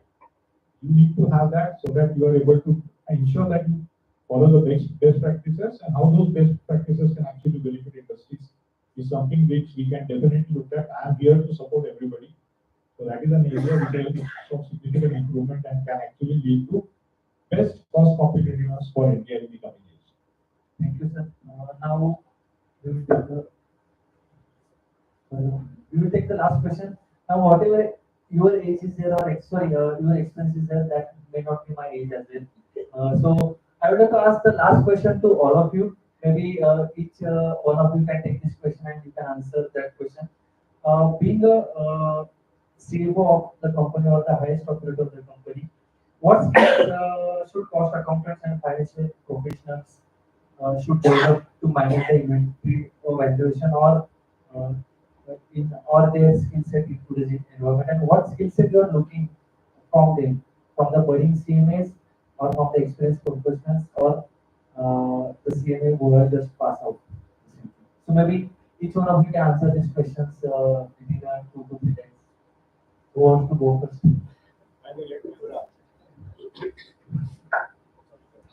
Basically, my suggestion will be the youngster practitioner, those who want to build a career in this sector, inventory valuation. I think they should learn the process.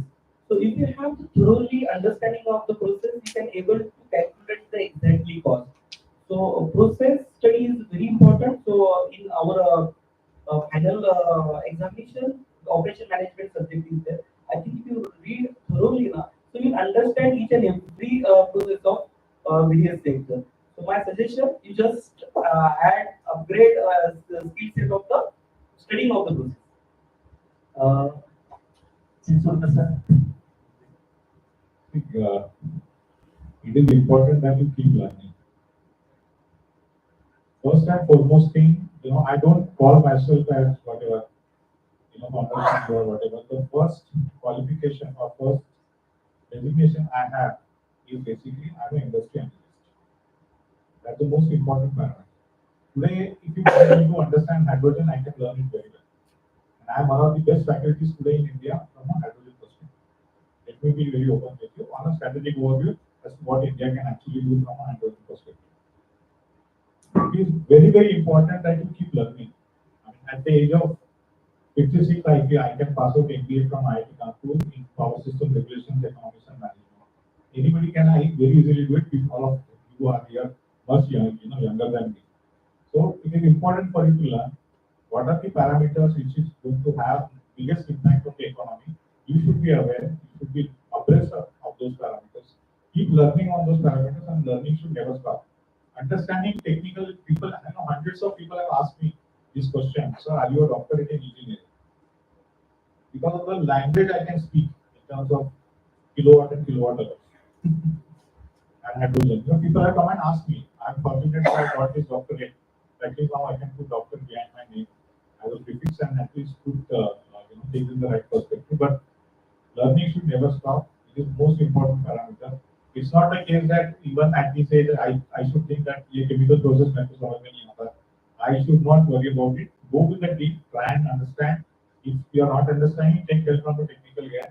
But understanding, learning should never stop. और वो बड़ा है मैं छोटा हूँ ये बोल के कुछ नहीं होता किसी के पास ज्यादा नॉलेज है please go to him and learn it. So and now this is the lucky generation where they have the chat GPT on their hands. So whatever questions they have, they can ask so many questions to the chat GPT and they will get the. We'll ensure that your curiosity dies. Yeah. Not a good service. So thank you, sir. Thank you for providing these answers. I think from my perspective, I think I usually think that learning.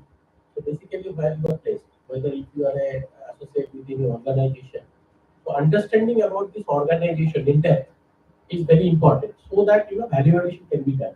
So therefore, the inventory is the core subject for any organization. Therefore, if as a cost accountant, whatever designation you may have, very important for you that how you are collaborating with your associate department and you understand the pulse of this organization. I think then that is the key for your success. So very important, very crucial, learning and understanding the organization pulse. And for this purpose, I think in that shop floor, I think some when we discuss, getting connect with the shop floor, right? So this is very important. And how the operation management is happening. So I think those type of the insight is very important, and you must be always curious about what is happening in the. It is not our field, but we cannot be excluded ourselves because we are parts of this. So I'm not say part and parcel of this.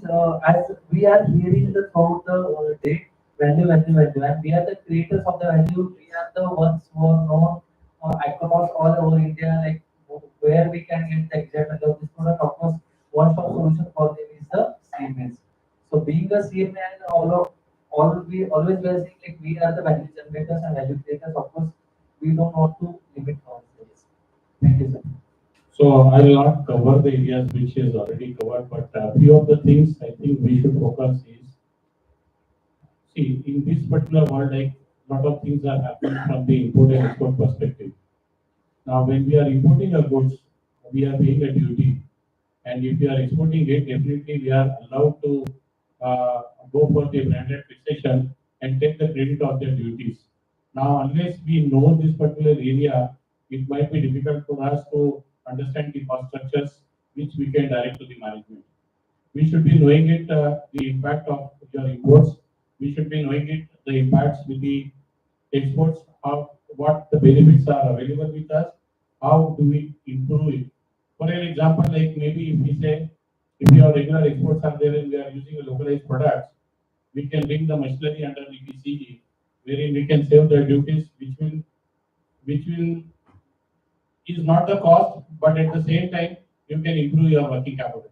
So those are the things are there which we can communicate with the management. So considering the cost structures, even when we are talking of inventories or the valuation, we can obviously we can use it with the somewhere we have got the marginal cost profitability is there, somewhere we have got the liquidation of the inventories maybe. When we are doing the liquidation, we can think of exports. Okay, these benefits are available that will give us my margins instead of working with the local my local customers. Whether I can export it out and liquidate the inventories. So there are many more things are there related to import-export businesses. If we have good hold on those activities, definitely we can add the values. Correct, sir. The world is now very small because all the countries are connected with each other, and of course now where there is no such country where the now the cost benefit is there. Like if you are moving from one country to another country, earlier 10 years or 15 years before that cost benefit was there, but right now that cost benefit is not there. So that's why we always to be learn all those import and export tech and how those are how those things are playing a critical role over there. Thanks. So, small state. Yes. Yes, I would like to add a few more. You have to accept the challenges. And whether you work in any industry, suppose if you go to the core manufacturing, to the say chemical, to the atom boy, or any other industry, uh, we have to touch with the people, and we have to eager to get the knowledge and sharing the knowledge and taking the knowledge from suppose if we do not have any particular skill or knowledge, so we have to get that first, and we have to eyes open not only from the numbers perspective, but we have to see what is our business and how it operates. That is most important, and we have to strategically think. Means that today's situation there is a tariff war. Suppose any atom, the duty would be increased, then what will be the impact? So earlier, before that, suppose if we have the stock up, so we can put the save the lot many costs, and it will be helpful for the smooth operation of the company. So the positiveness and accept the challenge to do anything. That's what I would like to say. Thank you. Thank you, sir. So keep your eyes open on this. Yes. My advice will be work will not come to you. You should go to the work. Right? You should go to the shop floor, study the component, see the process flow, understand the technicality.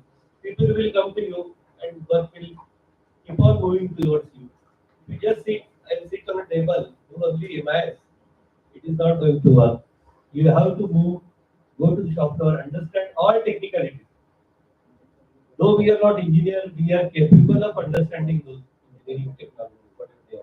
And they are very happy to share it, to ask any questions to anybody. People are ready to use their knowledge. But you must go and look at the shop floor, understand the component, and then value it. Don't do it only on Excel. That will be my advice. So always we have to be creative or value for that. Yes. And Solution provider. solution provider. And one of my one of the first manager mentioned that you have to be always on the speed dialogue with the opposite person. So whatever situation or challenges comes, your name should be coming to that person's mind. So that you should be on the speed dialogue with the person. So that much of rapport you have to create, so that one will come to you. So if I want to summarize all these messages in a 5 lines, so don't limit yourself. Always learning, keep learning, understanding why you are learning. That learning should not be the superficial; it should be the taking the understanding and depth knowledge, in-depth knowledge of all those things. What now we need to while learning this, we should not learn anything, but what management needs. So that we need to keep in our eyes and always keep your eyes open so that you will get to know that like what management needs. And last one is the work will not come to you. You have to be create your value so that work will come to you. So thank you, sir. Thank you to all our gentlemen and all the CFOs for taking out their time and giving us these advices. And definitely it's a such enriching experience for all of us. So thank you for giving this opportunity to call you, sir. Thank you once again. So with this, now we are stopping this session over here. Now today we got a lot of knowledge, correct? So surprise for all of you is there. Now tomorrow again we are going to have the one session, but one good news is that tomorrow you don't have to come to over here. You can attend that session from the online mode by sitting at your home or a cafe or wherever you want to sit. Correct. So tomorrow we are going to have a session like how to give the interviews. It is for all the like how to create your personality.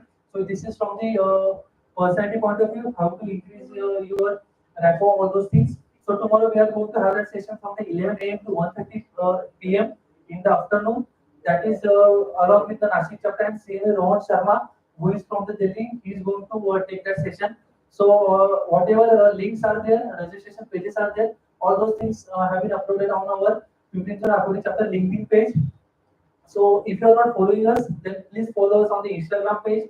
Please follow us on the LinkedIn page. All the updates related to CET, all the related updates related to knowledge, all the knowledge seminars, all those coming on their LinkedIn page. So please visit the LinkedIn page and register yourself for the tomorrow session. And along with this, one more surprise. All of us knowing, all of us are working in the various industry. Correct. Now the March end is very near. Correct. So based on this, all the committee and we can see a huge response from all the audience, from your lovely audience. So that's why we are going to keep another session, a full day seminar, which is beneficial to you. So we are going to keep one more session on the 15th of March. That is a full day seminar. Most probably the venue will be the same thing, and we are going to have the full day seminar on the tax audit. Okay. So again, just wait for some time.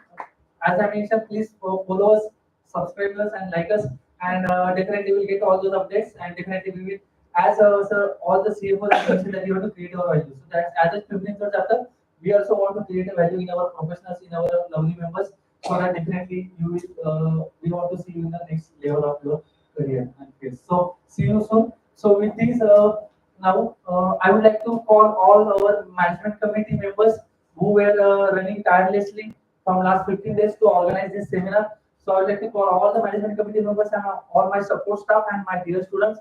Please come over here so that we can at least give a round of applause for them so that they will get encouraged.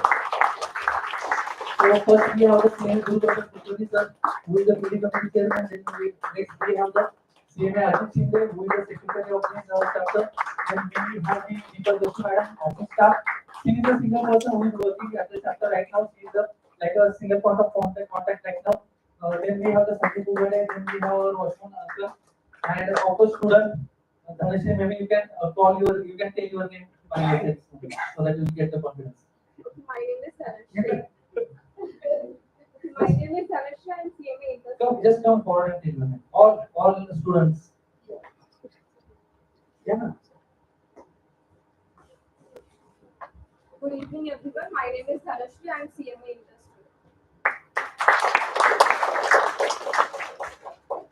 Okay. So with this now, I would like to mention that. So again, we are going to meet on the same venue on based on the availability. If this hotel is not available, of course we will change the venue. But most probably the venue will be the same. So date will be changed, but all the people like me and you are going to do the same thing with the different speakers and different impactful type of sessions. Okay. So thank you. So with this, we will just wait for 5 minutes. Let's have the national anthem, and after which we will get dispersed. And last and one and most important thing, if you are not signed the attendance, then please sign the attendance. Otherwise, physical CET will not get credited to you.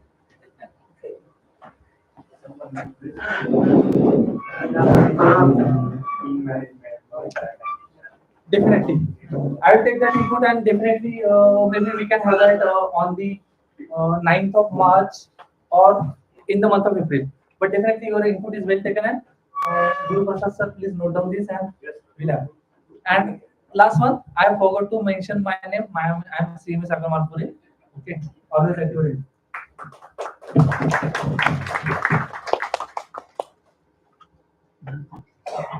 National anthem लेकर आ रहे हैं आवाज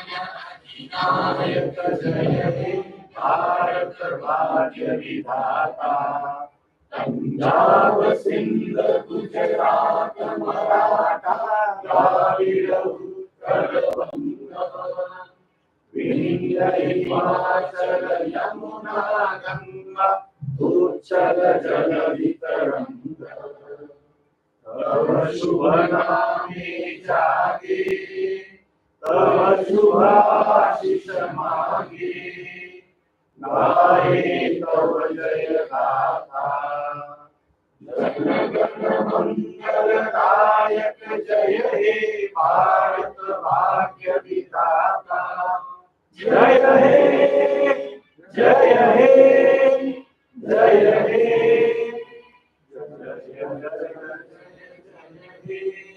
भारत माता की जय. Guys, can we have one group photo? You all can come forward and we can.